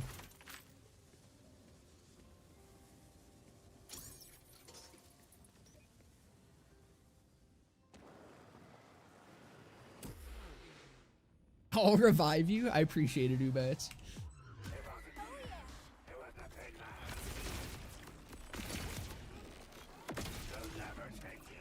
Well, that was unfortunate. Deeply unfortunate, actually. Do I die? I think I'm gone. Why is there no other Zane spawning?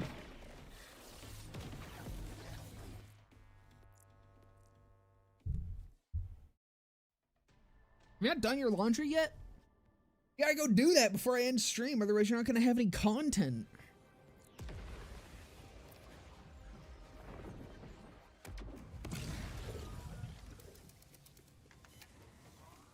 Actually, you know what I've been fucking playing a hell of a lot recently? I got really into Rain 2 again. I might need to do some streams of that. I've been grinding the fuck out of that.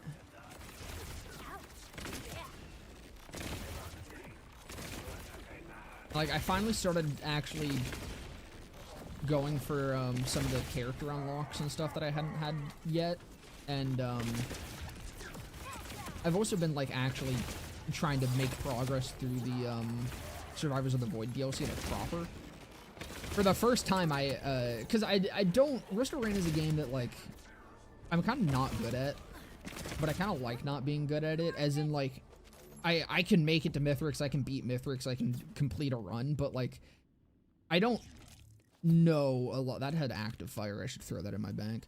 But I don't, like, know a lot of the stuff about it, and so I accidentally made it to the Void Fields, or not the Void Fields, the Void Locus, and then for the first time, I discovered that there was actually a whole new boss added with Survivors of the Void, and that was a fun surprise.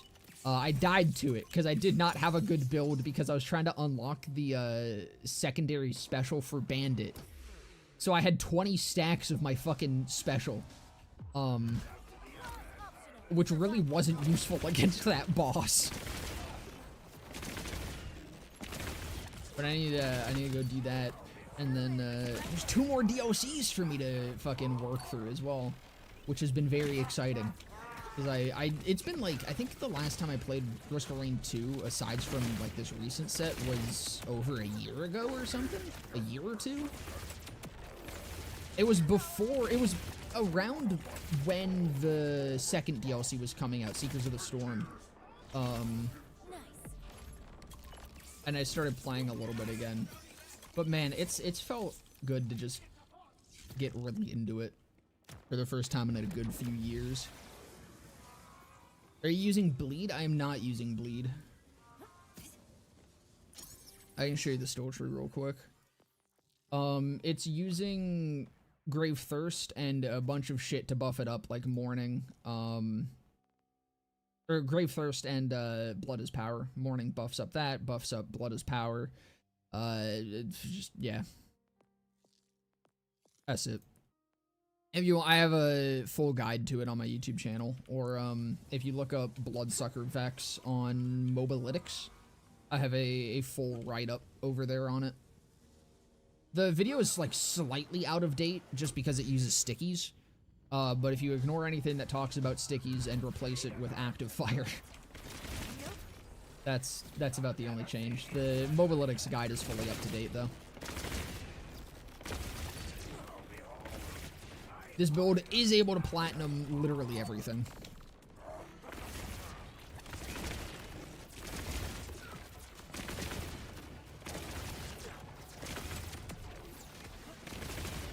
It is like slightly weaker, I will say, than like your average actual full-on meta build a little bit. I heard sex penis on the lyrics of the song, or am I tripping? You might be tripping, but also it's the Draculas, so I really wouldn't be surprised if they threw in a sex penis there. Hey, thank you for the follow. Shut up, Dan. But no, this build's like slightly weaker. It's getting better and better with time. Literally the next level cap increase, I think this is genuinely going to be one of Vex's just strongest builds when you can get 10 out of 5 Grave Thirst. But the idea of this build is just that you're kind of able to pick up and use anything. It was just very, very generalist was like my focus for it, and I feel I've succeeded heavily. And then 10 more levels, and I think it's genuinely going to be one of her best setups. Because I think Grave Thirst alone at 10 out of 5 gives you like 400% bonus element from Blood is Power. It's kind of fucking ridiculous.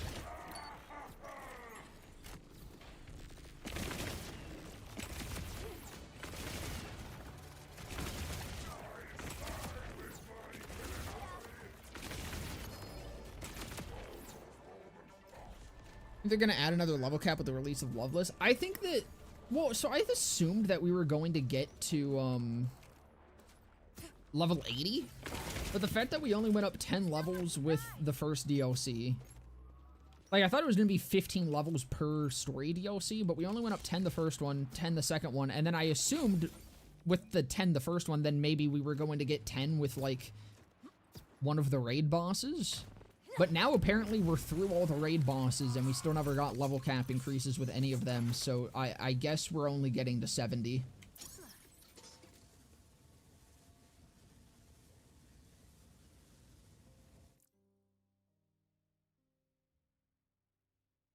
Let me catch up a little bit, hold on. Harold is getting the podium to be my fave pistol in BL3. It's incredibly fucking good in BL3.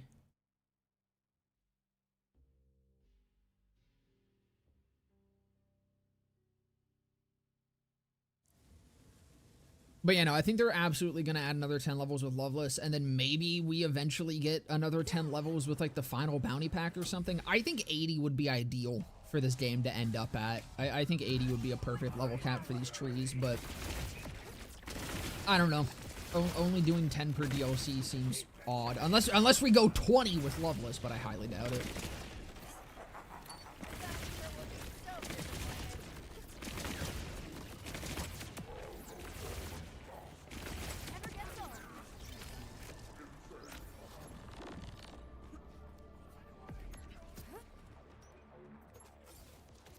But I know that I will at least be able to, by the end of this, probably get 10 out of 5. Let me do the math on this real quick. I think, is that 7.5 with the kill skill increase? I think it is. So 7.5.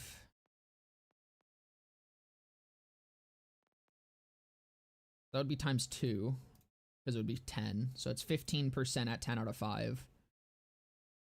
Times 6 for all the stacks. And then times 3 for the 300. Or no, that's 270% alone. I don't think that is. Hold on, let me... That might not be with the kill skill buff.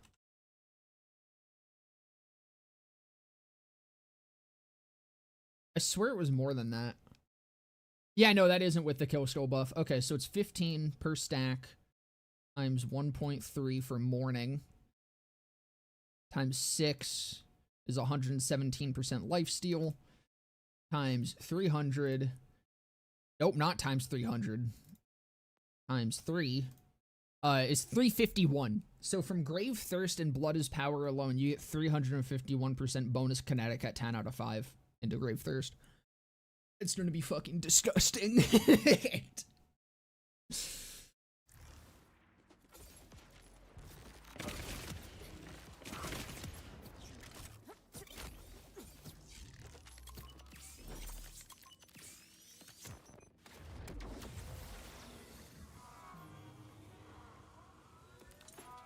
So her name is funny to pronounce. Yeah, Loveless is odd. I hope they give us like an actual name for her. I would rather just have a fucking first name to call her instead of Loveless.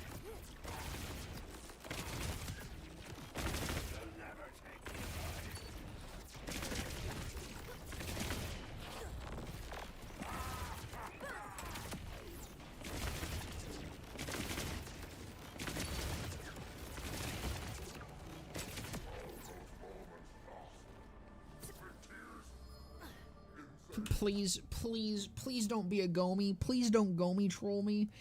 Don't give me a Gomer. No Gomer. It kind of looked like a Gomer. I'm gonna be honest. I think it's a fucking Gomer. Ugh. I can't tell. I can't tell. Oh.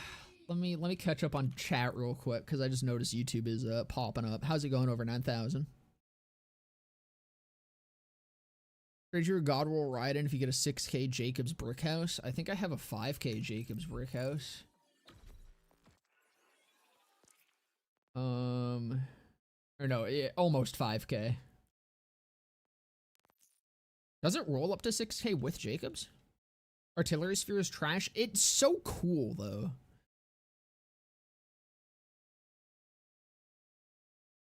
Should I use the Dakota? I know it's a great shotgun, but how does it perform with Amara? The Dakota is just great in general. You can absolutely get use out of it with Amara. That might not be a Gomer. That might be it. Please God be it.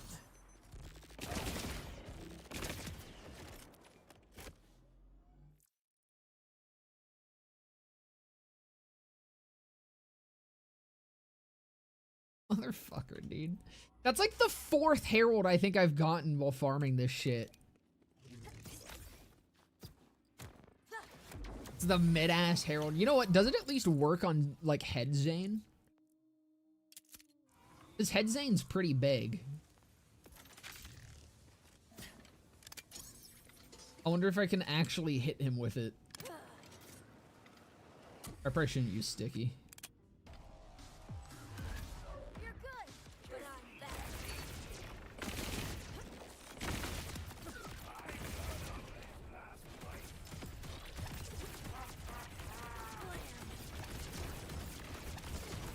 I have to, like, hit him to the side. Maybe I do need stickies. Or no, that was sticky. Oops.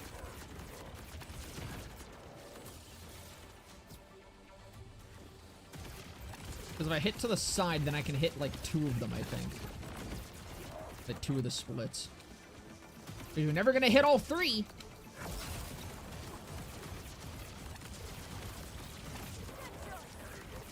Yeah, I think it was better with the sticky.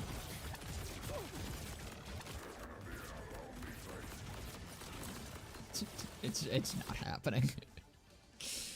It sucks ass.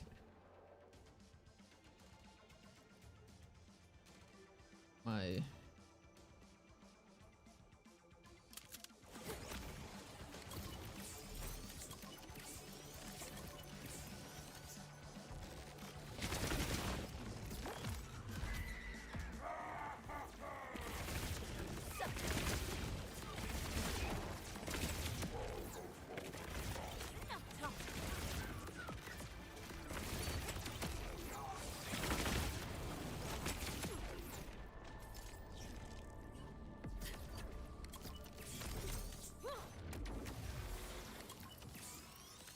This is what Gearbox thought is a good return for the Herald. I would rather prefer nothing. Yeah, it's really fucking shit.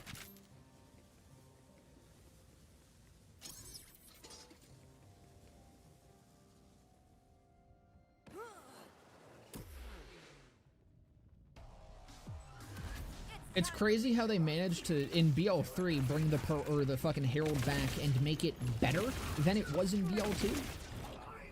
And then, BL4, they bring it back as a Pearl, change its name slightly, and make it substantially worse.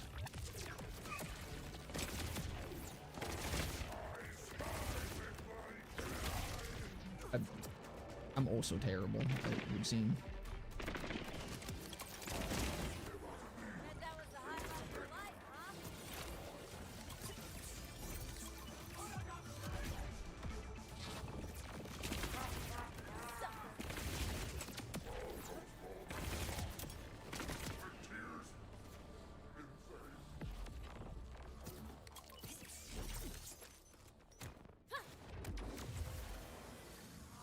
Whoa there, Jovi. You can't be saying the H word in my Twitch chat.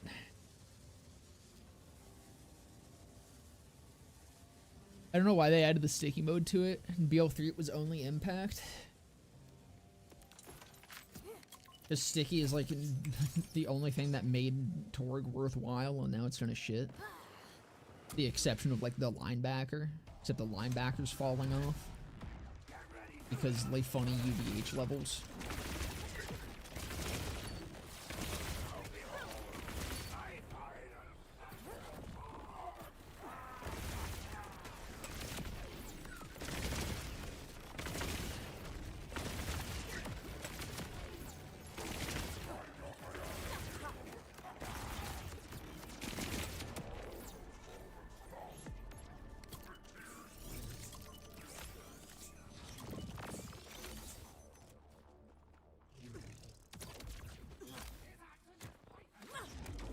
I like the prompt critical. Prompt critical rocks.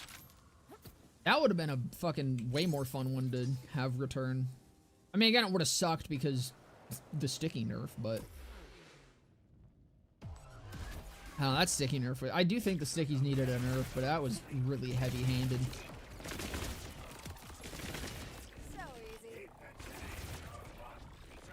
Which, granted, I did not think it was actually going to be that bad. I defended the nerf initially in my Discord server. But I was very wrong. I did not realize it was going to actually be as bad as it was. However, that means I'm sure Gearbox also didn't intend for it to be that bad. The thing that sucks is that they haven't fixed it. Is that they did it and they never did a second pass on it.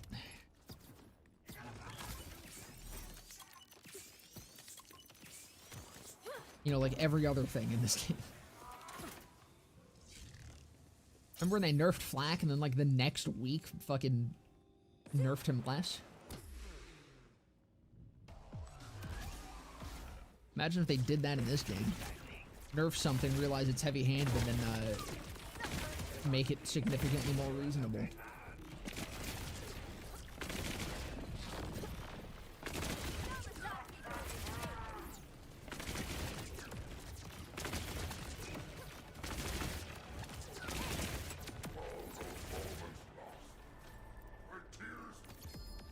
I think a buff to the stickies, like cap it to 350% max damage. I think that's fair.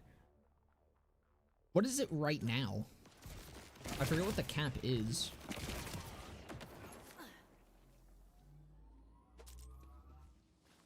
$200%? I would say it would maybe even need to be like doubled.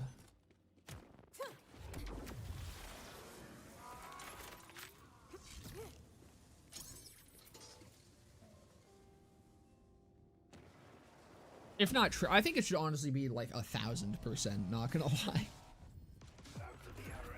I think it needs to be significantly higher than what it currently is. The stickies really just don't feel like they do anything other than mobbing. But mobbing isn't what stickies should be used for.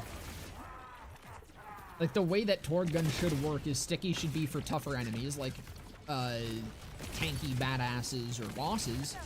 And then the impact is for mobbing, which usually they have that done well. Usually impact is the better one for mobbing. But now it's like they've made it so that stickies are only useful for mobbing and suck ass for bosses. Stickies were also nerfed in BL3. Yeah, I forget what they did exactly in 3 though.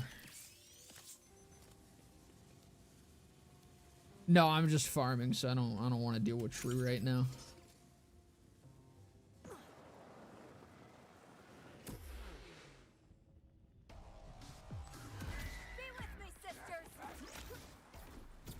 Kaozin's a paperweight now? Yeah, like, it, I don't know. I mean, I already didn't like the Kaozin anyways, to be fair. I think the Kaozin was almost never the best sticky stacker.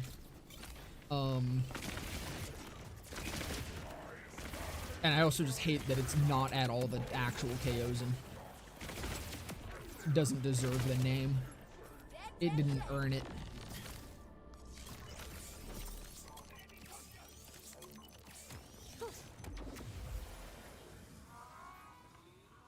But no, Sticky's got nerfed in every game that they've been a part of. Sticky's got nerfed in BL3, in Wonderlands, and now in 4. But 4, I think, was the most heavy nerf that they've gotten. 4 just completely fucking killed them.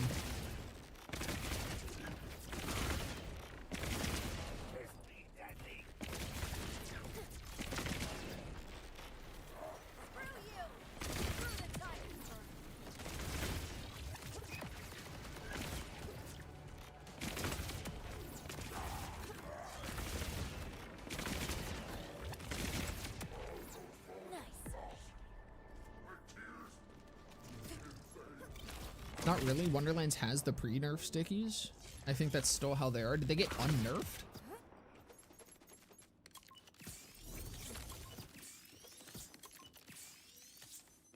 Or was it like an accidental unnerf?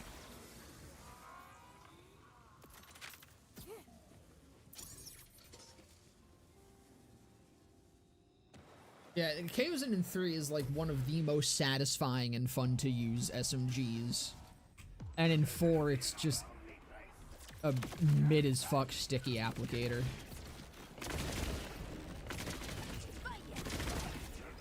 That, like, doesn't even function the same way whatsoever.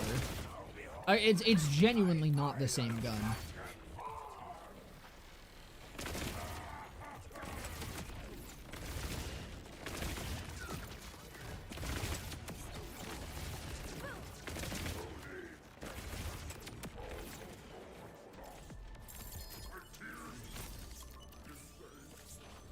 Hey, we got a phosphine. Getting the phosphine before the pearl. Is it the brick house? Hell yeah.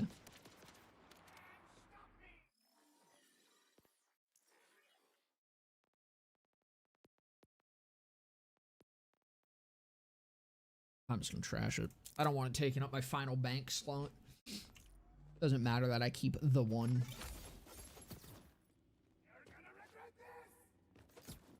A bugged phosphine? Is that one bugged? Seemed fine to me. Yeah? Why?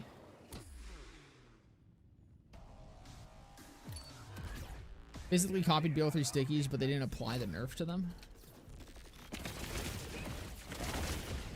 Yeah, no, but then I'm pretty sure stickies don't a nerf during the life cycle of Wonderlands.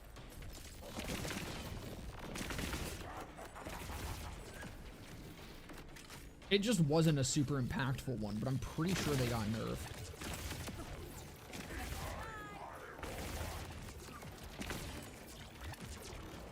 It unlocks the phosphine to the material? So I don't even, hold on. Fuck. So I shouldn't have gotten rid of that. That was actually...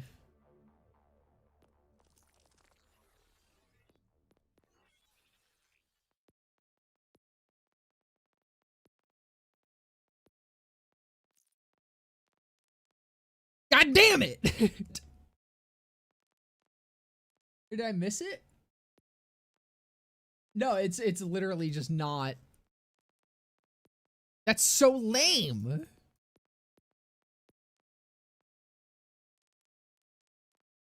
That's some bullshit. Womp womp.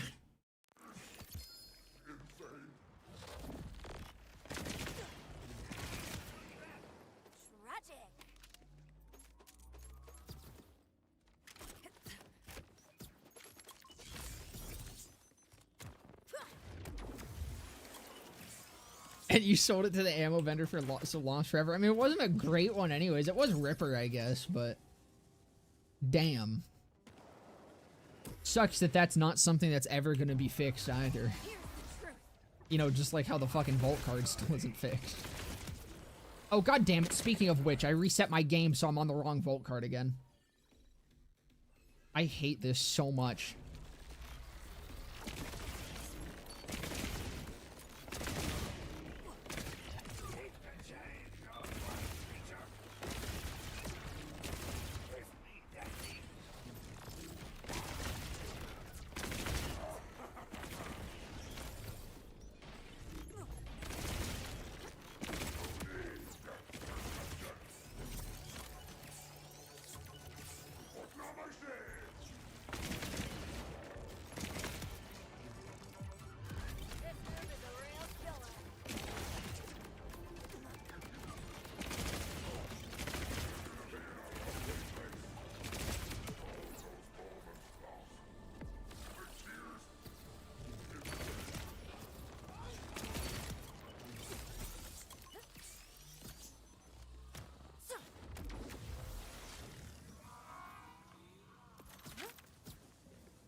God.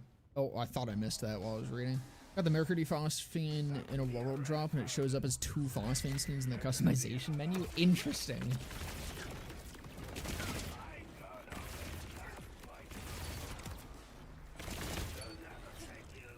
So I bet that means that the way they made the fucking brick house was they copied over the fucking Mercury and then changed it. That's fucking funny.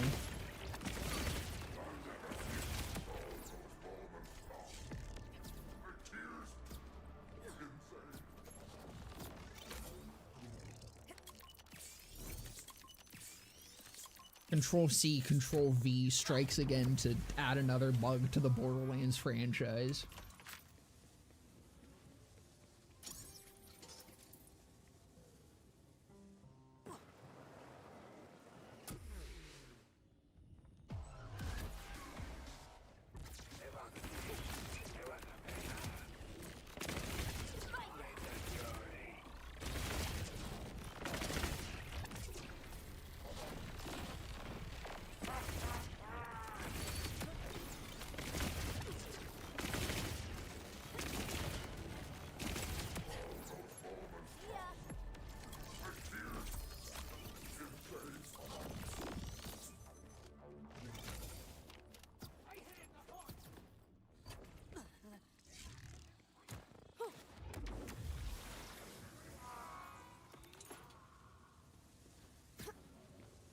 Thank God the brick has a nice skin, because I'm guessing I can't get it now. I mean, I kind of just don't like the phosphine skin anyways. It really disappointed me when on stage Randy is like, it's like a shiny Pokemon, and then every phosphine skin is identical.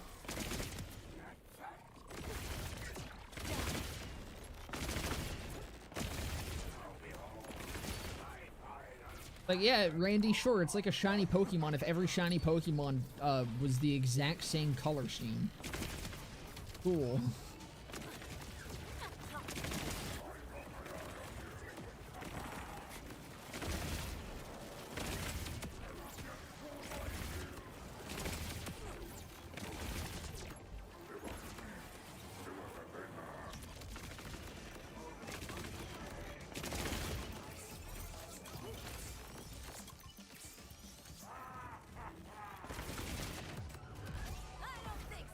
I did not need to actually activate that.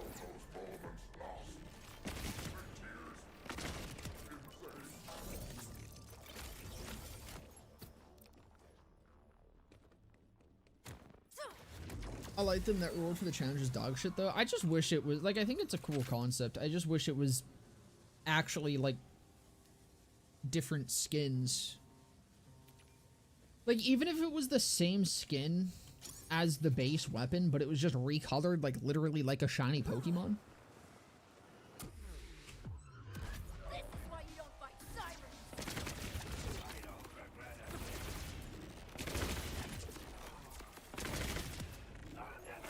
Them just all being the same skin seems really lame to me, and it gives me no motivation to actually go farm specifically for Phosphenes.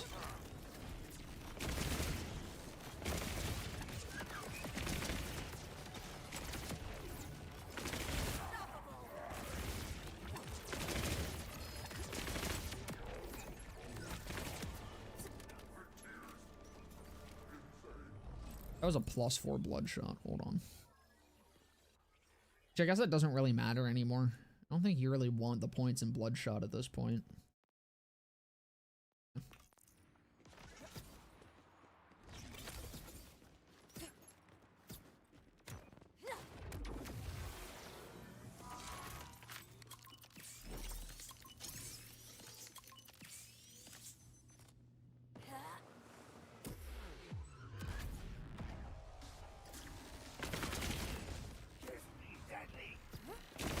I went fucking flying there. Holy shit.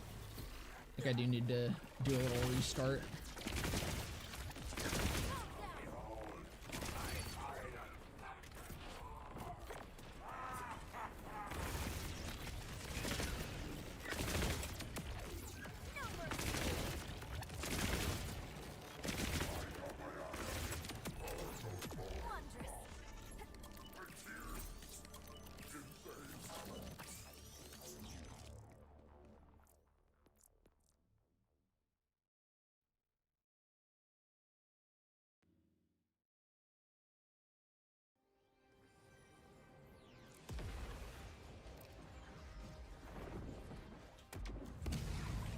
We're just like,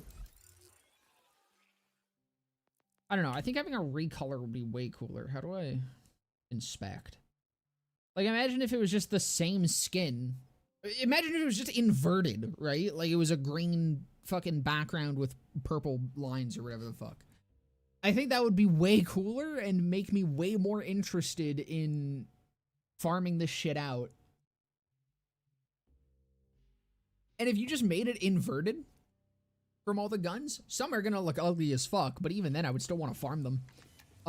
You wouldn't even have to like make it a separate file if you just make it like an overlay that just inverts the color of everything.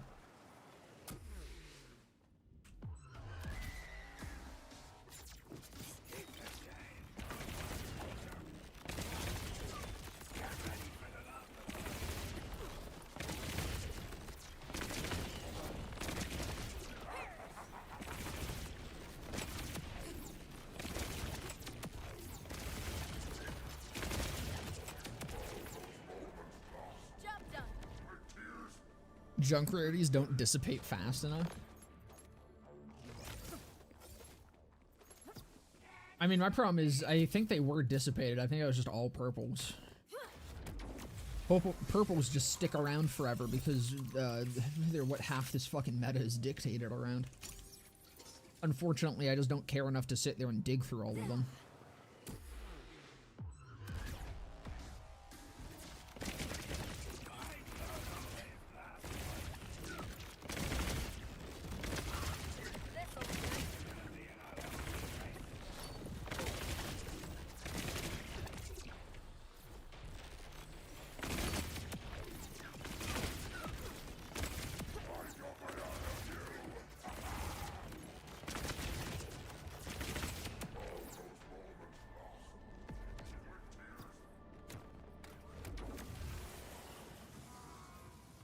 Who suggested Nirvana? This is just in the playlist.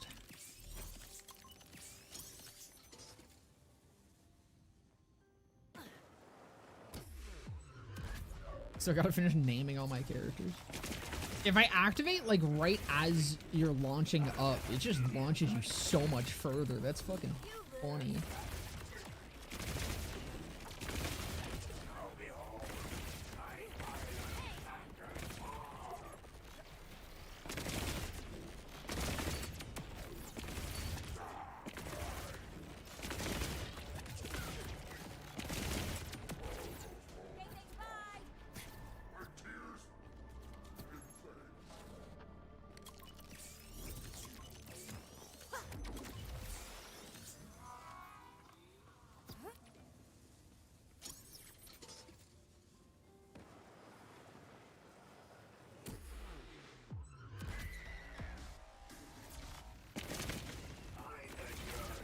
Or I could just slam right on top of him.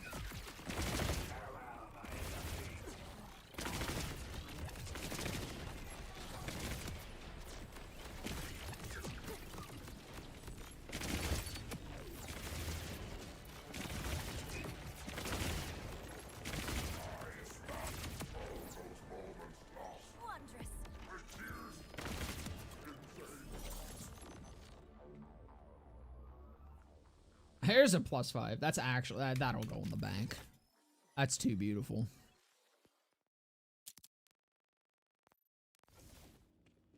Even though I'm like 90% certain that points in Bloodshot don't actually matter anymore other than just pumping skill damage into your shot. UVH Gober.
And then based on their builds or loyalties, Pure Vex is restricted to common rarity. Ricochet Roth is Jacob's loyalty. Deadlord is Daedalus, or Daedalord is Daedalus loyalty. Amonic Bomb is Ordnance, and so on.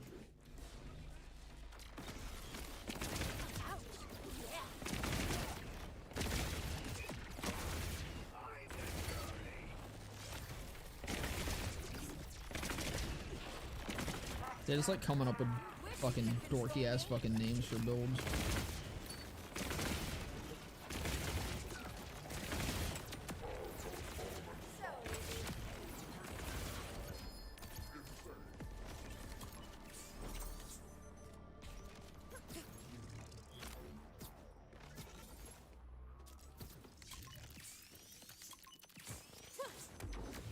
You needed to do Bounty of Blood because I'm only missing the 2 emotes from the challenge in that DLC. See? I'm helping. Why Bounty of Blood's the GOAT? It's always the right answer.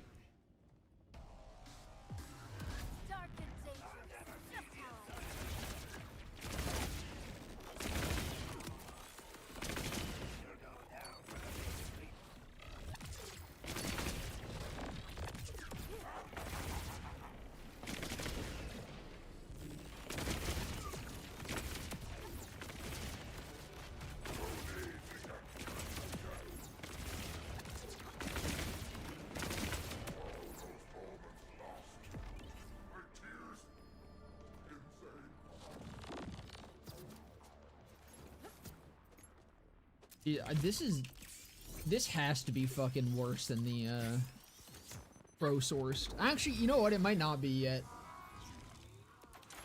Because I did do a lot. I think I farmed like 5 hours straight to get the crow sourced. I think I'm only at, actually, I'm pushing that. I'm getting close. Because it was like a 2 or 2.5 hour stream entirely dedicated to this. I've done this stream, which is now 2 hours.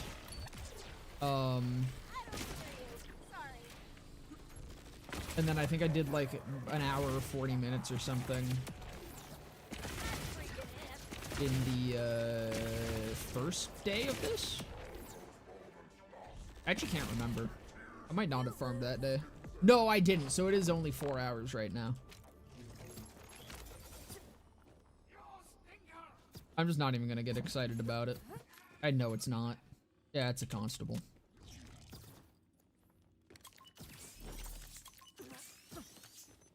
So I'm closing in on crow source territory. Even though apparently it's the same drop rate as every other pearl.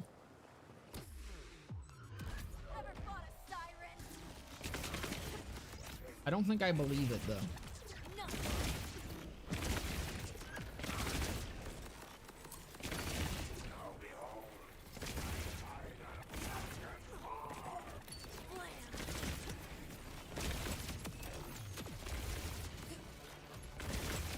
I guess I could just like, I could put on the dev cast. We could watch the dev cast while I fucking farm this.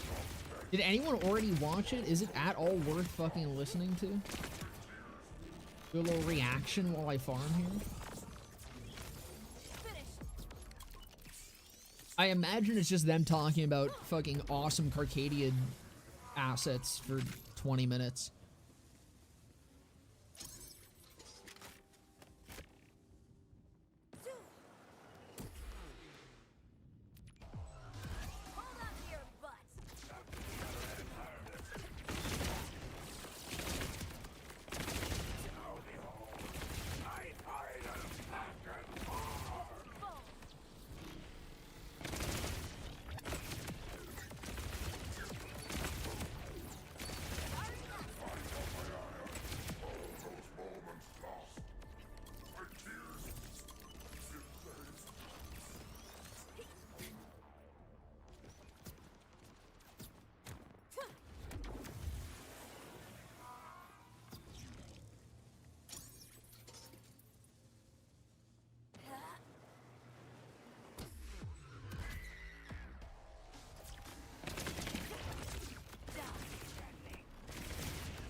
That's awesome.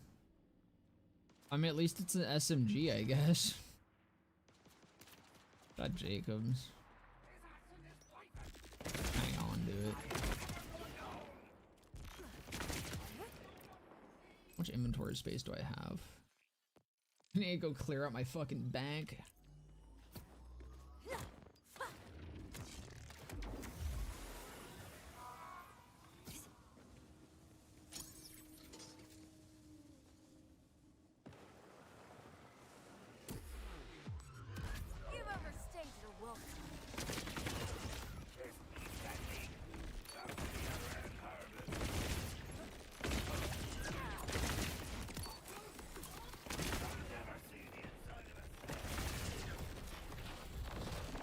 Yo, he's doing the fucking... Hold on.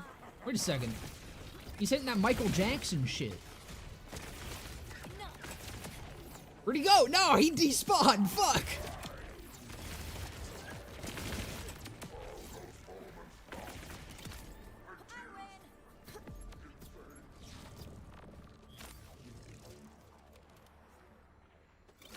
That one had crazy high DPS. What was that? Oh no, never mind. I just read it backwards. Thought it said like 30 something.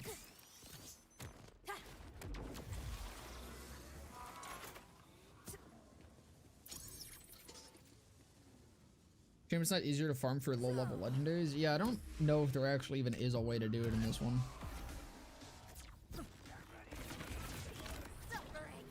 Like you could, I don't know how the lost loot would work. I mean, lost loot still doesn't work half the time, so the lost loot trick might still work in this game. It's probably just not consistent.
For me, lost loot's character specific, so I can't leave behind good stuff and have a lower level character get it at their level. Ah, I didn't realize it was character specific in this game. Then now that wouldn't be possible.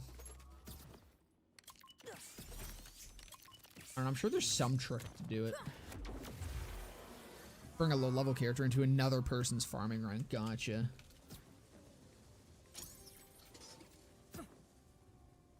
I meant to restart after that last one because it got a little framey, but we'll do it after this one. Let's grab the increment.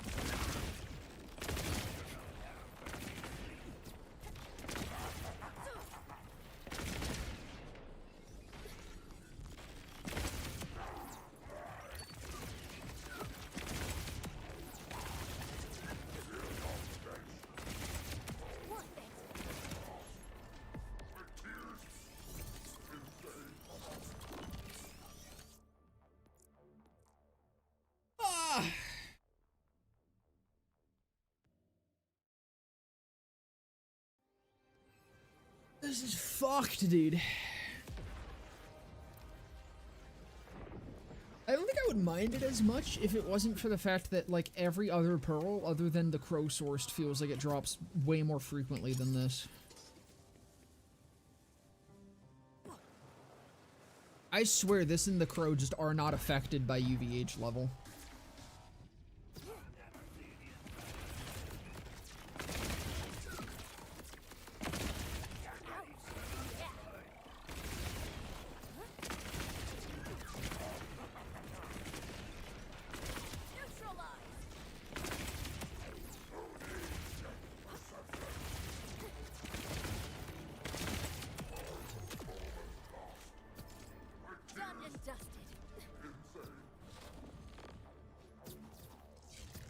I'm pretty sure 0.6 is the same for every other pearl. Like, hold on.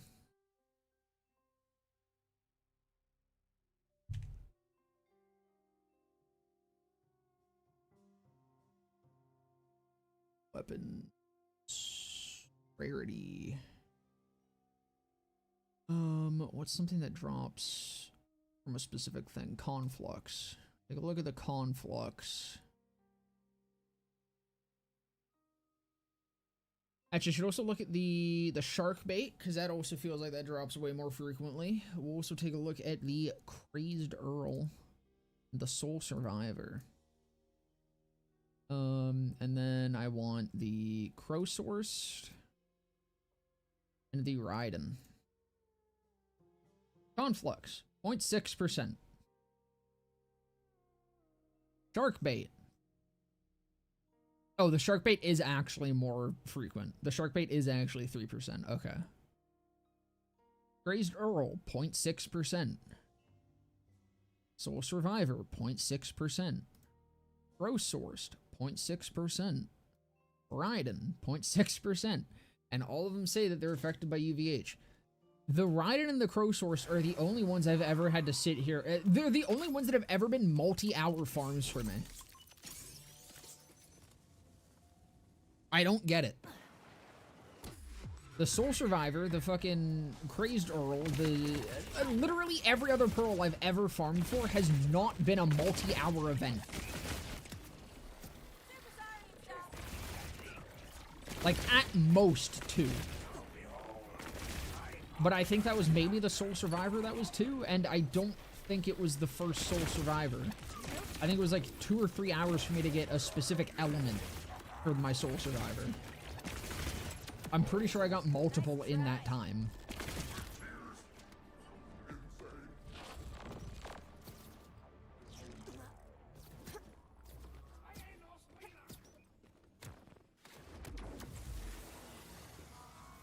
Got a Crow Source from a friend, never from farming. These definitely feel like they have some sort of fuck drop rate.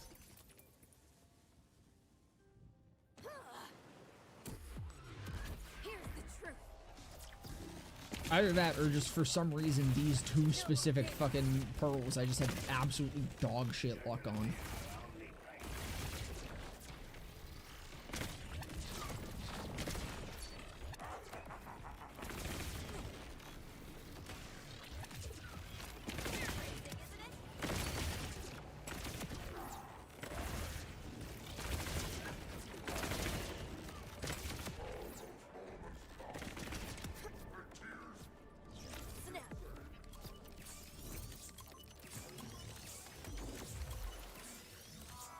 Got a shiny Soul Survivor, don't know how. I think that's one of, is that still bugged? I don't think there's supposed to be Phosphine Pearls, but for some reason that one has one. Probably because of a copy paste. If I had to guess.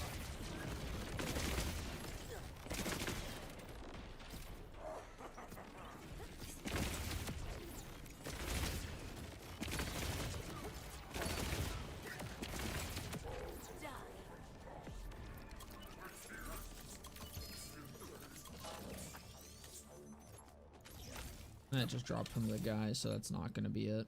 I think the Raiden can only drop from that. Dude, there's so many heralds. It has been so many heralds in my farming for this shit.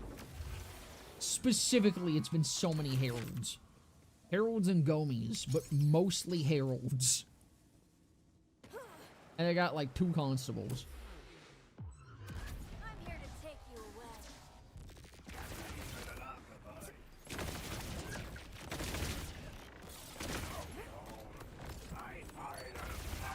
This'll hurt.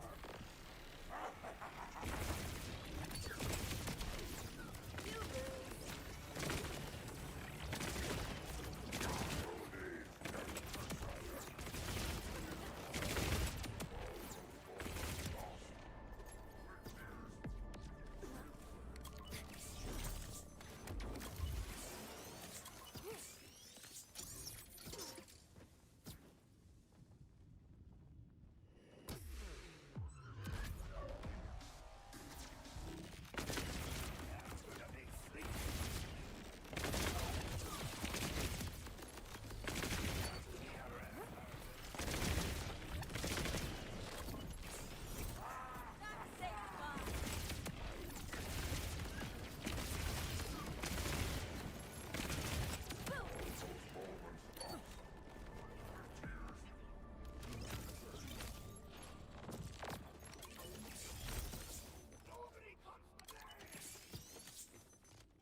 lumberjack. I don't think I've ever seen that roll drop before. That's a first.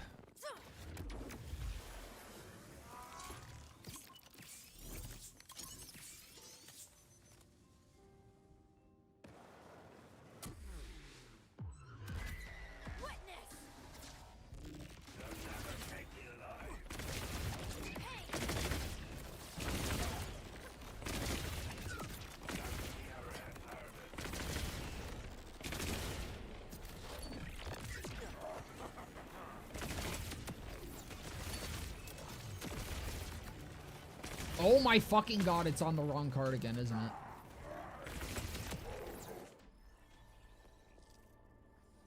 Oh no, I just saw the icon wrong.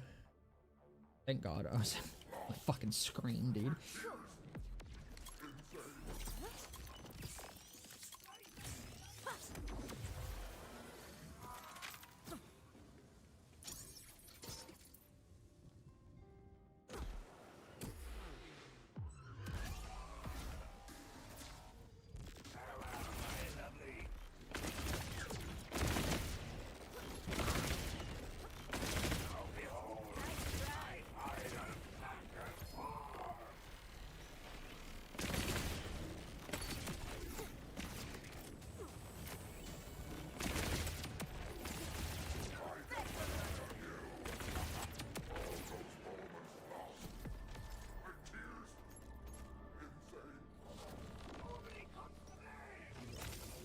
I don't know if I need to compare that to my stud finder.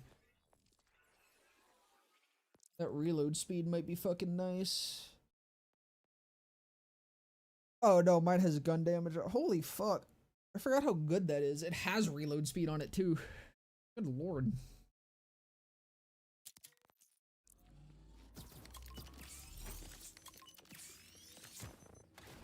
I didn't realize my stud finder was just cracked like that.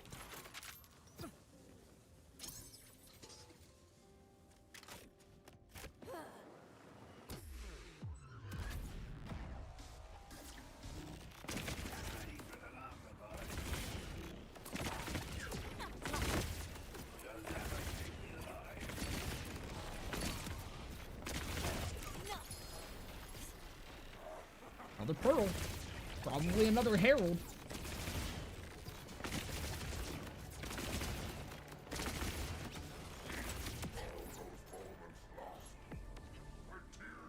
You know what? At least it's something different. That actually might be better than my current solar temper. Hype. Oh, that's way better. What the fuck? Holy shit. Going from 8K to 13? Holy fucking shit. And cryo override is probably nicer too.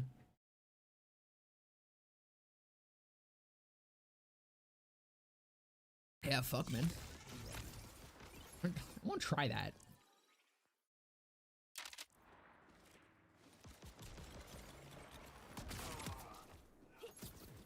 Like almost 1,000,000 damage right there, and that's not even with anything stacked.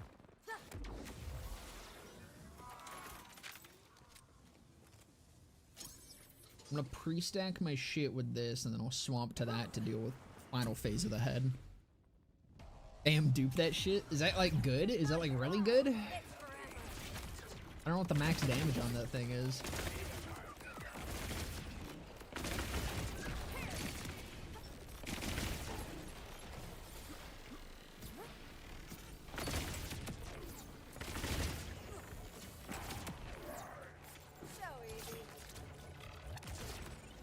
Oh my god!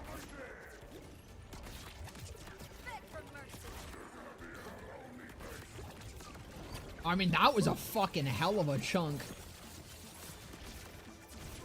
Yeah, I'm not gonna be able to do that again because I don't have my shit stacked, but god damn!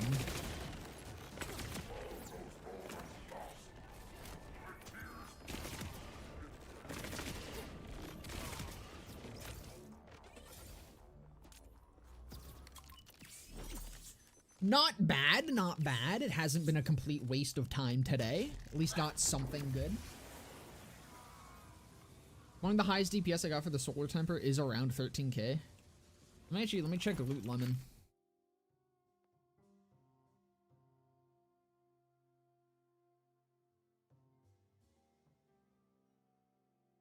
Oh yeah, 13,562.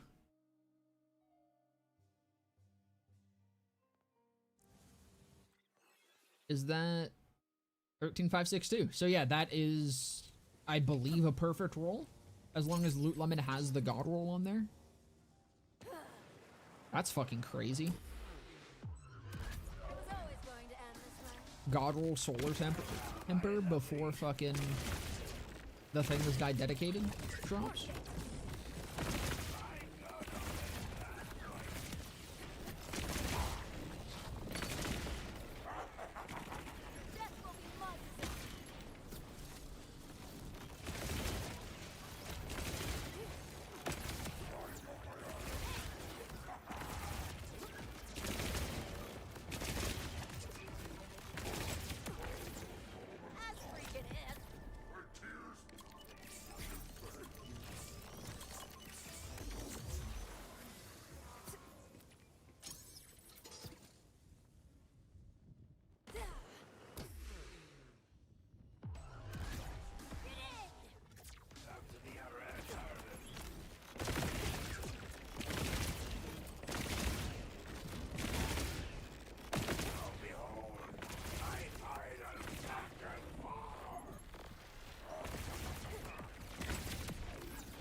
I probably need to go to reset.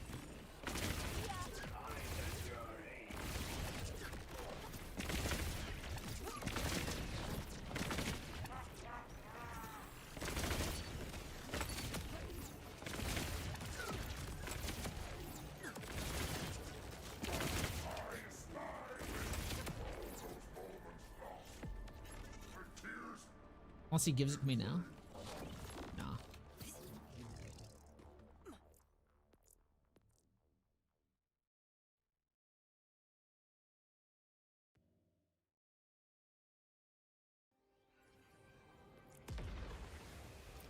I think we're definitely not doing any takedown today, fellas. Surely one day.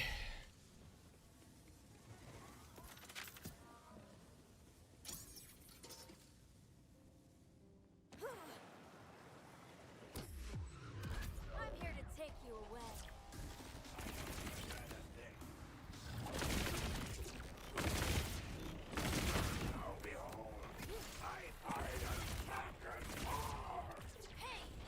Fuck, I accident. Okay, oops.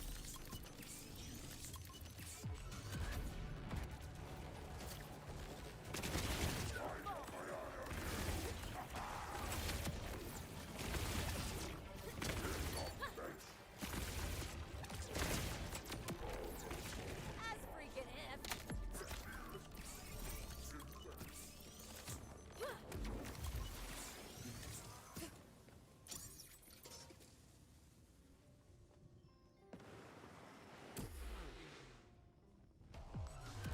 Witness power.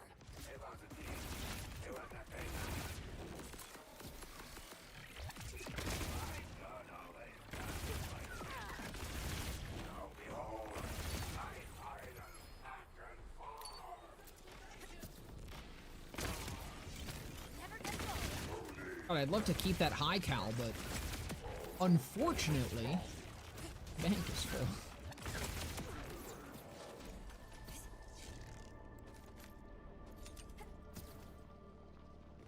All right.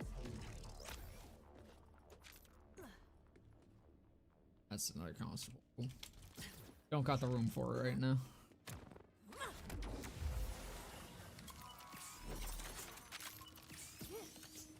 it does feel really fucking shit to be farming for a pearl and then to get a world drop that is not yours.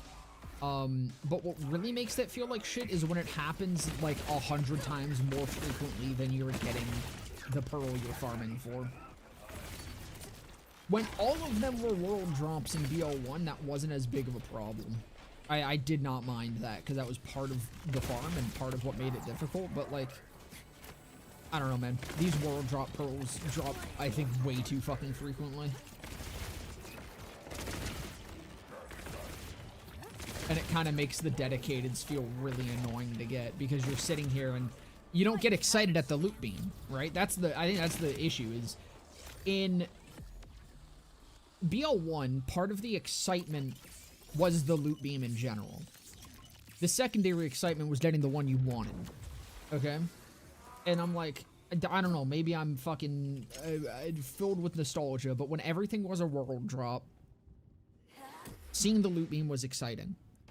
With some of them being world drops, and some of them not being world drops, and the world drop ones being so frequent, 90% of the time that I see a fucking blue beam, it's probably not the one that I want. It is significantly more often not the one that I want than the one that I want, and I think that's the problem. So I'm not excited about the beam, because odds are that beam is the wrong fucking gun. And look at that! It was the right gun, but why would I be excited when I just spent 4 hours getting beamed with the wrong gun? Holy shit, man.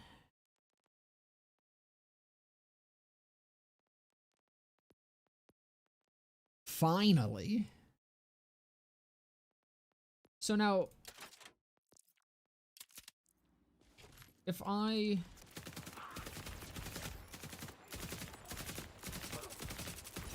Where's the boosters? Is it one you kill? Oh no, there they are. Some like auto-targeting to it. Are these like, they're rare, I'm guessing, right? Or, oh no, I'm stacking some. Okay. So if I... Do I have to manually... Oh no, there we go, there we go.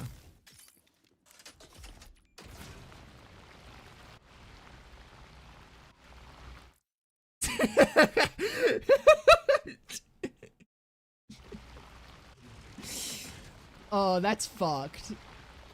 Oh, that's fucked. Oh, that's fucked.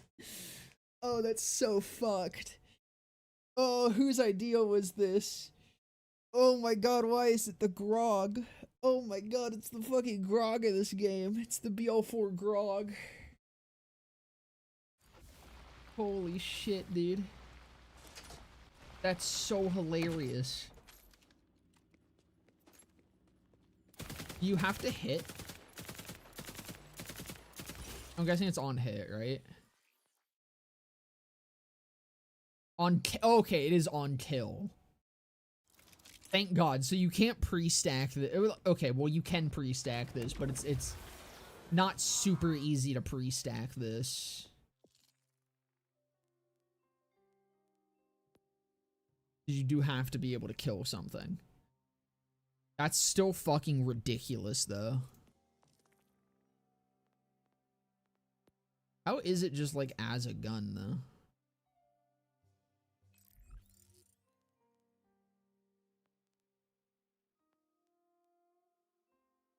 I don't know. I guess I'll... Where is Takedown? I'm not gonna do a full run of it. I just want to, like, see how this functions.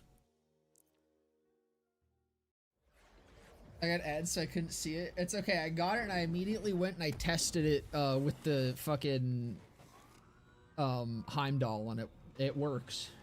Very funny stuff. Another lumberjack. Interesting. Alright, we'll just do it on hardcore.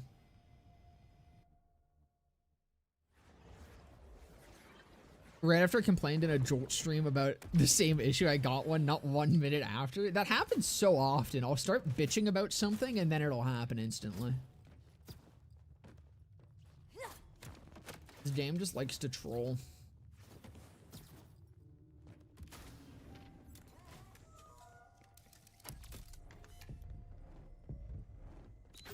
I can't stand the skin.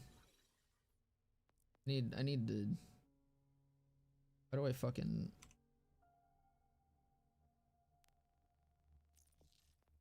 The pearl skins were so lame. So, what's a cool one? Kind of like Halt Citizen.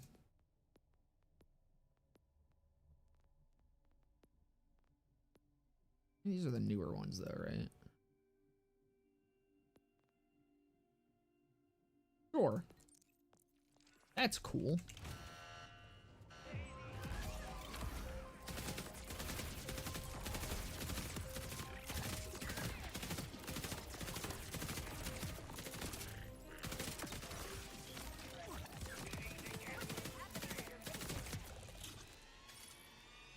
These like kind of don't pick up very well.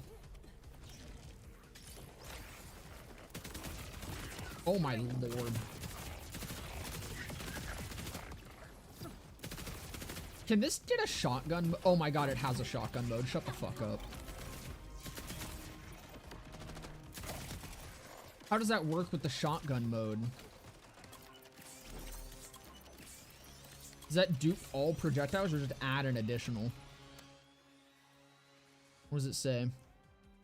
It increases projectile count per shot. Oh, it doesn't say like, ow. I assume it's just +1 projectile.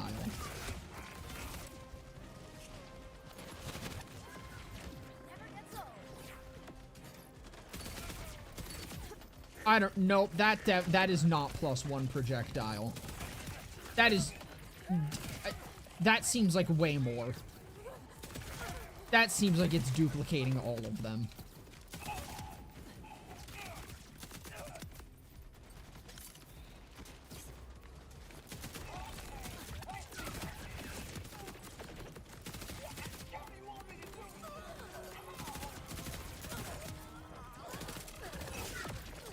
I can't, like, totally tell. But it really looked like it. And the damage seemed to imply it. I just wish these boosters would pick up a little bit better. Sorry, not sorry. Like, what the fuck? Why do I have to actually manually pick them up almost? You don't have to, but it kind of fucking feels like you do. Because look, I'm gonna sit here and walk over it and it takes like a second. Why is that so goofy? Here I am standing on top of it. Here I'm standing on top of it.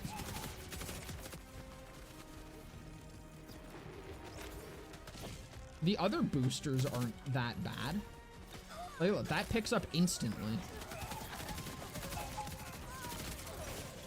But this one I need to fight with. That one still didn't even pick up. Bro.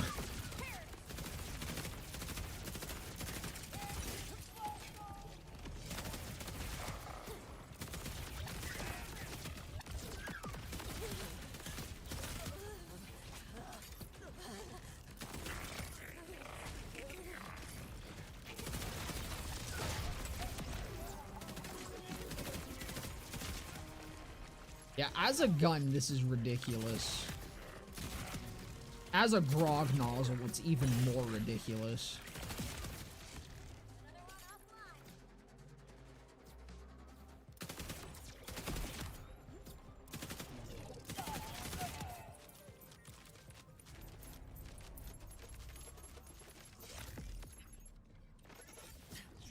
Might as well grab this echo while I'm here. How many boosters you picked up? The amount depends on that. Yeah, but I mean, like, I thought that it was just gonna... Hold on. Let me... I guess I have a booster there I can take a look at. So this isn't the shotgun. There we go. So that is... How many? Problem is, I can't really use photo mode for this because it doesn't fucking freeze the game instantly. So it's 3? I think? I don't know. Photo mode's fucking useless. That is definitely duplicating every projectile.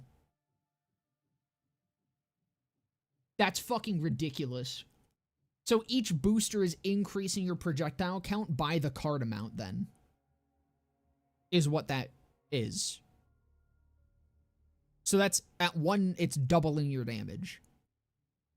At 2, it's tripling your damage. 3 is quadrupling your damage.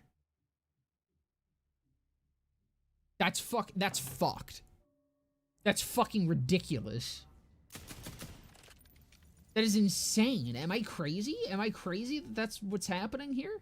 I need shotgun ammo. That's what it looks like. That is what it looks like is happening here.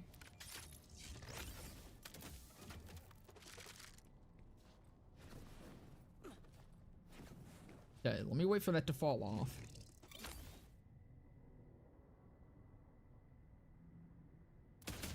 That is 3. Very clearly 3. That is fucking 6. 1, 2, 3, 4, 5, 6. Dude! Are you fucking kidding me? So wait, you use this with the fucking what's the ordinance that you get from this? Right, I need to abandon takedown. That's gonna be ridiculous with that thing. I can't remember what the fuck it's called. The Droughtner. And it just duplicates everything? Oh yeah, no, it's crazy with the fucking Heimdall too, but yeah, no, the Droughtner is already like one of the fucking craziest things ever. This now not only gives it additional projectiles, it's doubling all projectiles. Who made this? Whose idea was the fucking Raiden, dude? This is fucking crazy. It's better playing dirty. They took playing dirty and made it significantly better.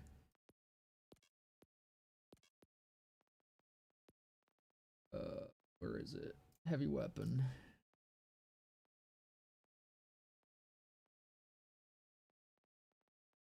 I don't remember what it is.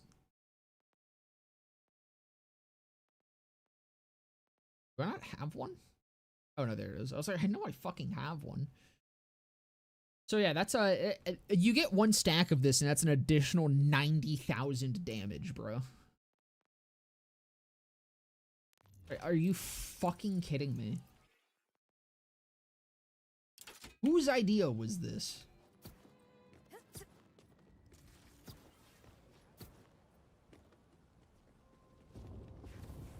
What's a boss where I can actually like test this? I need something where I need a camp, a Ripper camp. Ripper camp and something tanky, preferably. Battle wagon? Battle wagon. Battle wagon will be perfect.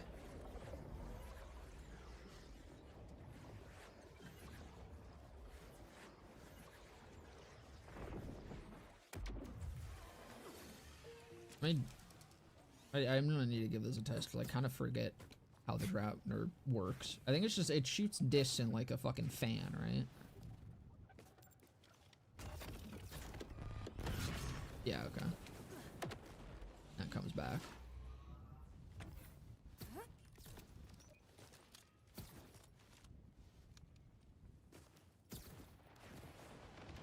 The Droughtner also get buffed by fucking active fire, by the way?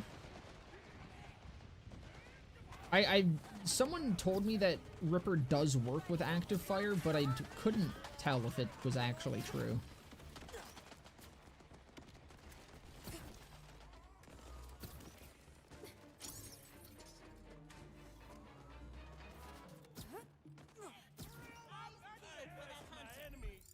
I do want...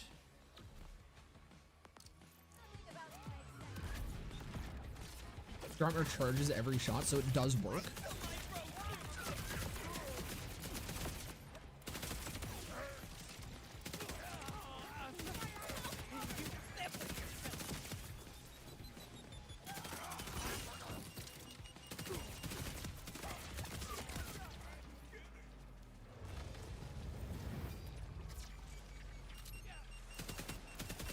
Try not to pick them up, but that's also making it difficult to pick up the Grave Thirst, or the Grave Harvest fucking things.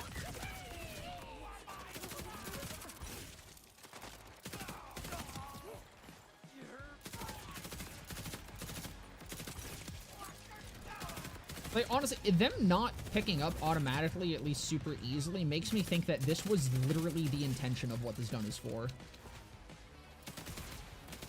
Which just makes no fucking sense.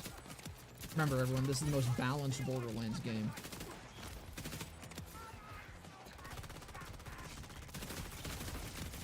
There we go. Here it is. It's time.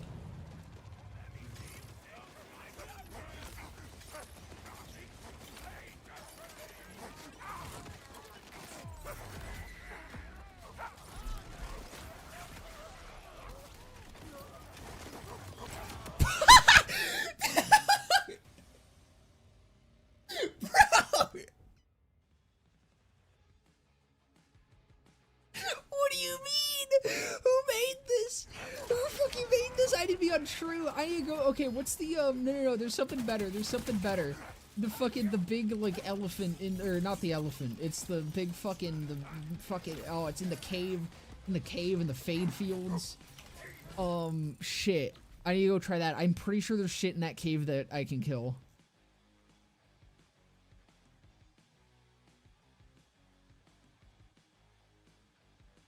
Back Hive. Yeah, there we go.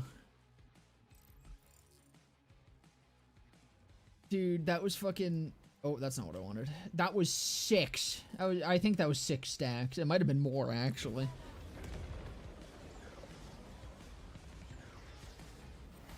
Dude, who fucking... Why does this exist? Is this just like so literally anyone can... Is this the Band-Aid to builds? Is this how they make every build be able to do everything? Is they just make it so that if you can fucking pre-stack the Droughtner, then you're good? You just pre-stack the Raiden, use a Droughtner, and you just win? And it, like, literally doesn't fucking matter anything else? The build diversity Band-Aid fix is just the fucking Raiden? Why does the BL3 plasma coil exist? This is literally the Grog. This is the fucking... Oh, the BL3. I thought you... Gotcha. Yeah, no, that's also ridiculous. But no, this is unironically the fucking BL4 Grog. Who was asking for this?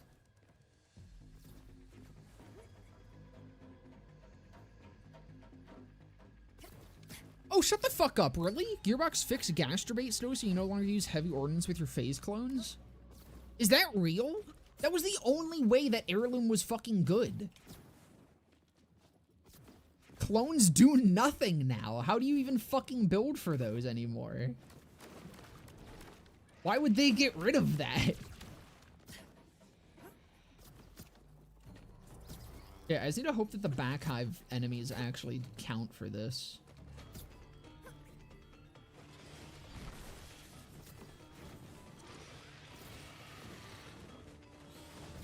Seeing how there's still Vault Hunter stills that are underpowered / bad till now, that makes me curious about what underpowered Vault Hunter stills in 3 launched got addressed quickly. If you actually want, Mental Mars has a big, well, for one, there's, the official Borderlands, like, patch note thing is still, I forget how you're actually supposed to get through here, I'm gonna be so real.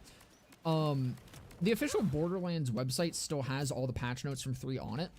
But Mental Mars specifically has pages where it documents all of the patches for specific characters. Highly recommend reading through those if you want to take a look. But off the top of my head, oh man, there was a lot of changes early on. Honestly, I can't even think of a specific example. There was a lot of Vault Hunter changes early on. Pretty much within the first few months, every Vault Hunter was good. and had like really good build diversity to them. All right. I just need to hope that these count for kills. What do these count for kills? No.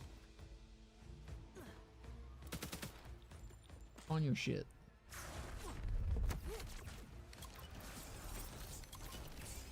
He spawns stuff, doesn't he? Yeah, there we go.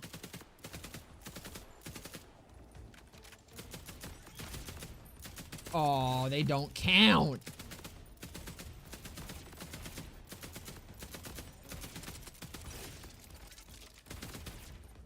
Damn. I mean, what does just the Droutner do to this guy?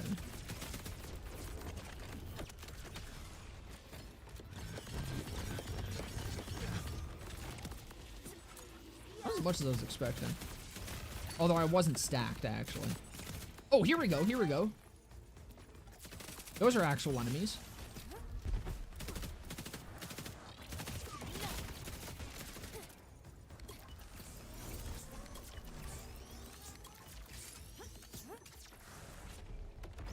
Oh fuck, but I don't have, okay, so there are actual enemies here. We're gonna reset this. Yeah, meanwhile, we have Vex, where only one of her action stores is viable for endgame content, so every build is based around it. Not Grog, the fucking orc, yeah.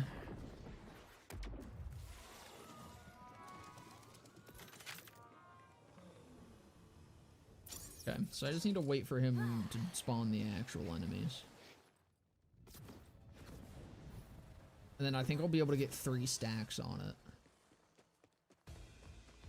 Then depending on how that goes, we'll, what is... I need something that I can actually stack my skills with as well.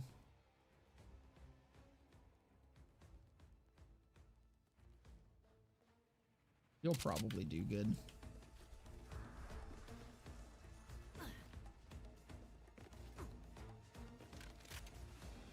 You guys aren't real.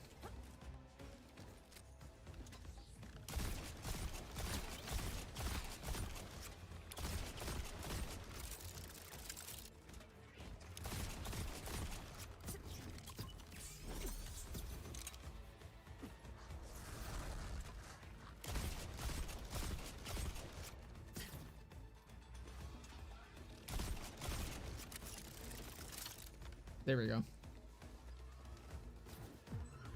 I cannot be stopped.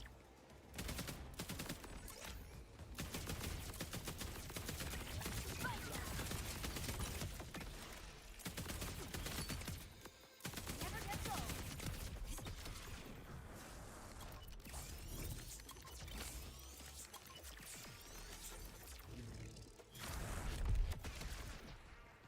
God, I just pick up!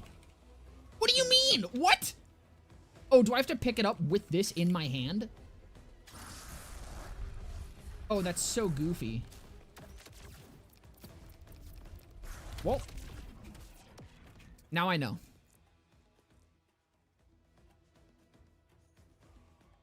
So that's probably why it's so goofy to pick them up, is because it has to make sure that you have the gun in your hand.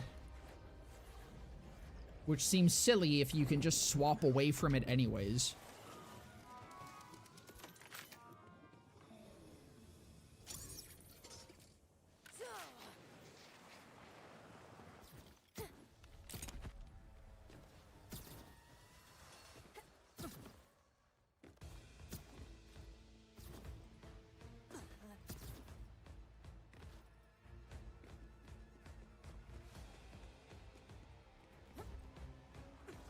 You know, in BL3, by the time we got Molly 1 Takedown, the only character that was only able to complete it with a single build was, like, Zane.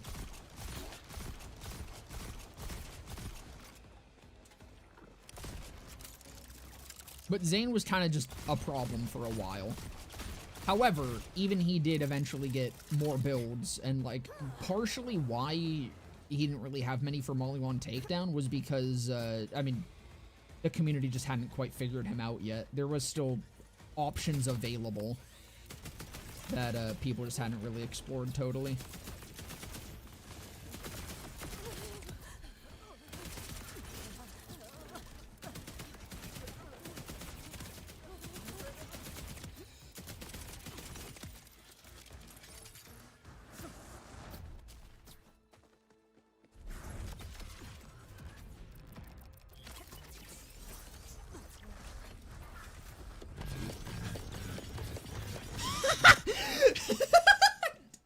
Dude, what is this shit? What the fuck? Like, I know that's not true mode, but I'm pretty sure it's gonna look the same on true mode. We're gonna try it.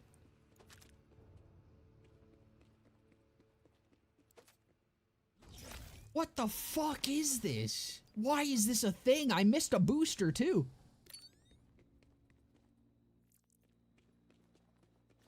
Fucking ridiculous.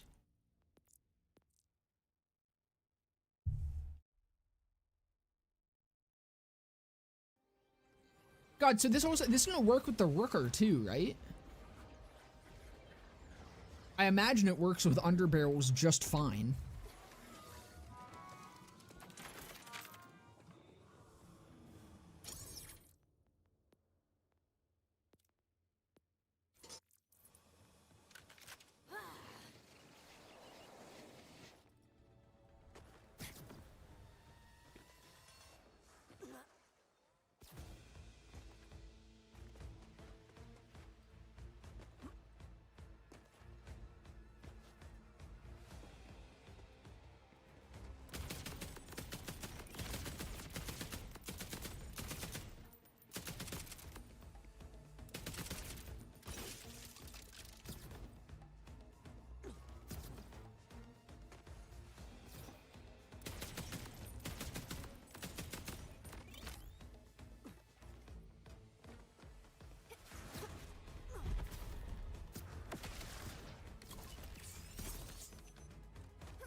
I don't want to activate my skill until I fucking have shit, but might need it to do damage.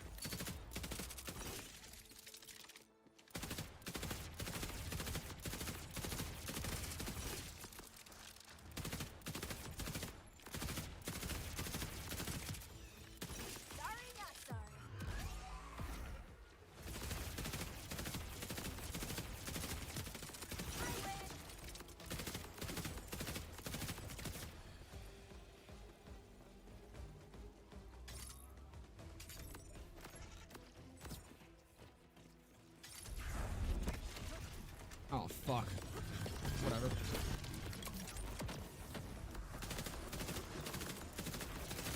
Did not work too well. Okay, alright, one more try, one more try.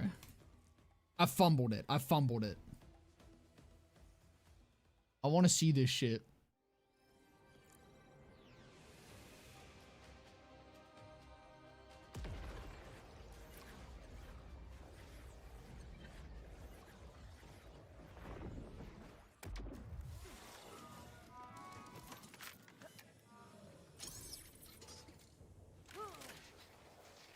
I think I will just start my action still early. I think it'll be fine.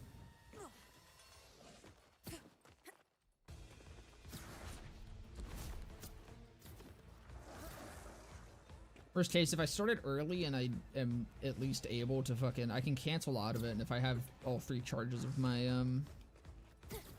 rep kit, then it'll be totally fine.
on Rigo too, I imagine, because Rigo is the fucking. It's probably even easier to do on Rigo. Hold on, I should have done it on Rigo. Fuck am I doing?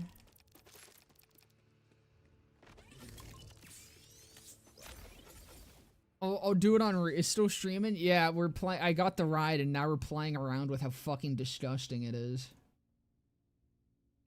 This is so fucked. This is so fucked. Be faster on Rigo. I think I'm gonna be able to stack this significantly better on him. Because the rats that he spawns are weak little piglets.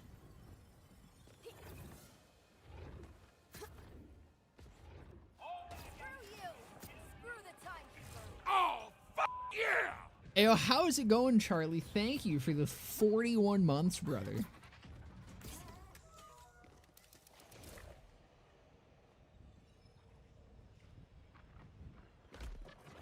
Oh, I hate synths. Another day in paradise. Good to hear.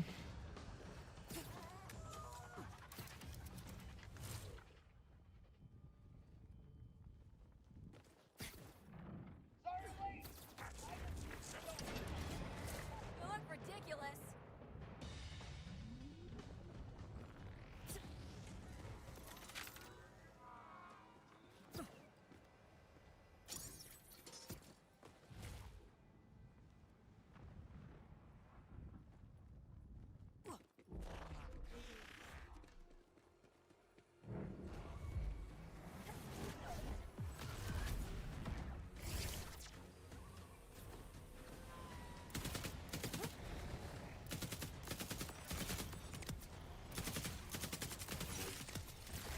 What was I saying?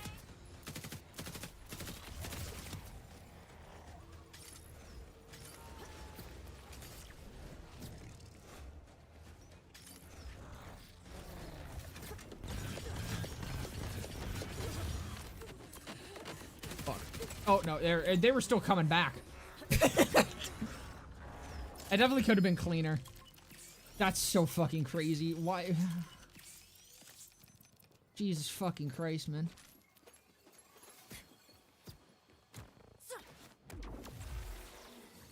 Beat the whole game, only missing Bloom Reaper and Subjugator and Thal. Still on UVH5. How you been liking it? Who are you playing? Have your vids, bro? Keep it up. Hey, I appreciate it, brother.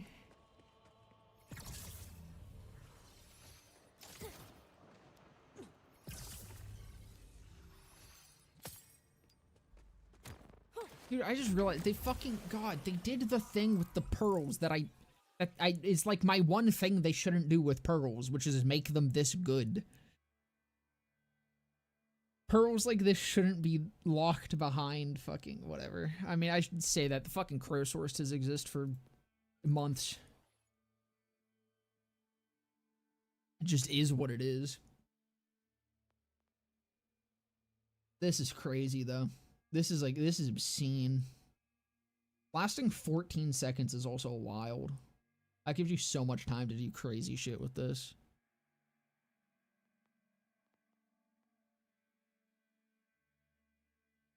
Actually vile. So I haven't found a crow source. It took me a fucking while to get one. It is a horrible, horrible farm for it. It's just an unfun farm, and it fucking takes forever for some reason. Even though apparently this in the Raiden, or the crow source and the Raiden are the same drop rates as other pearls, which I don't believe.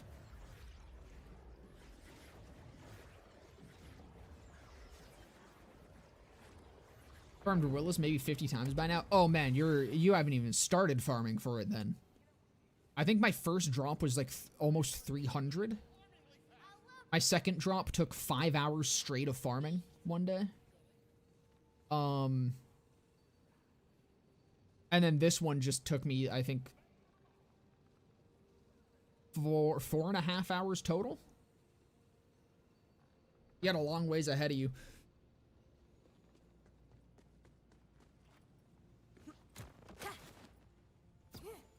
I think that might be doing it here today though, fellas. Next week is fucking mid-pack 4. Yippee. Be streaming that. I'll probably... That's probably when my next video is also going to be going up, but I'll probably hit up a couple streams before then. When Monkey Do vid, it's on the list. I have a list. I went through every single skill and I was like, what can I talk about of these? Monkey Do is on there. I fucking love Monkey Do.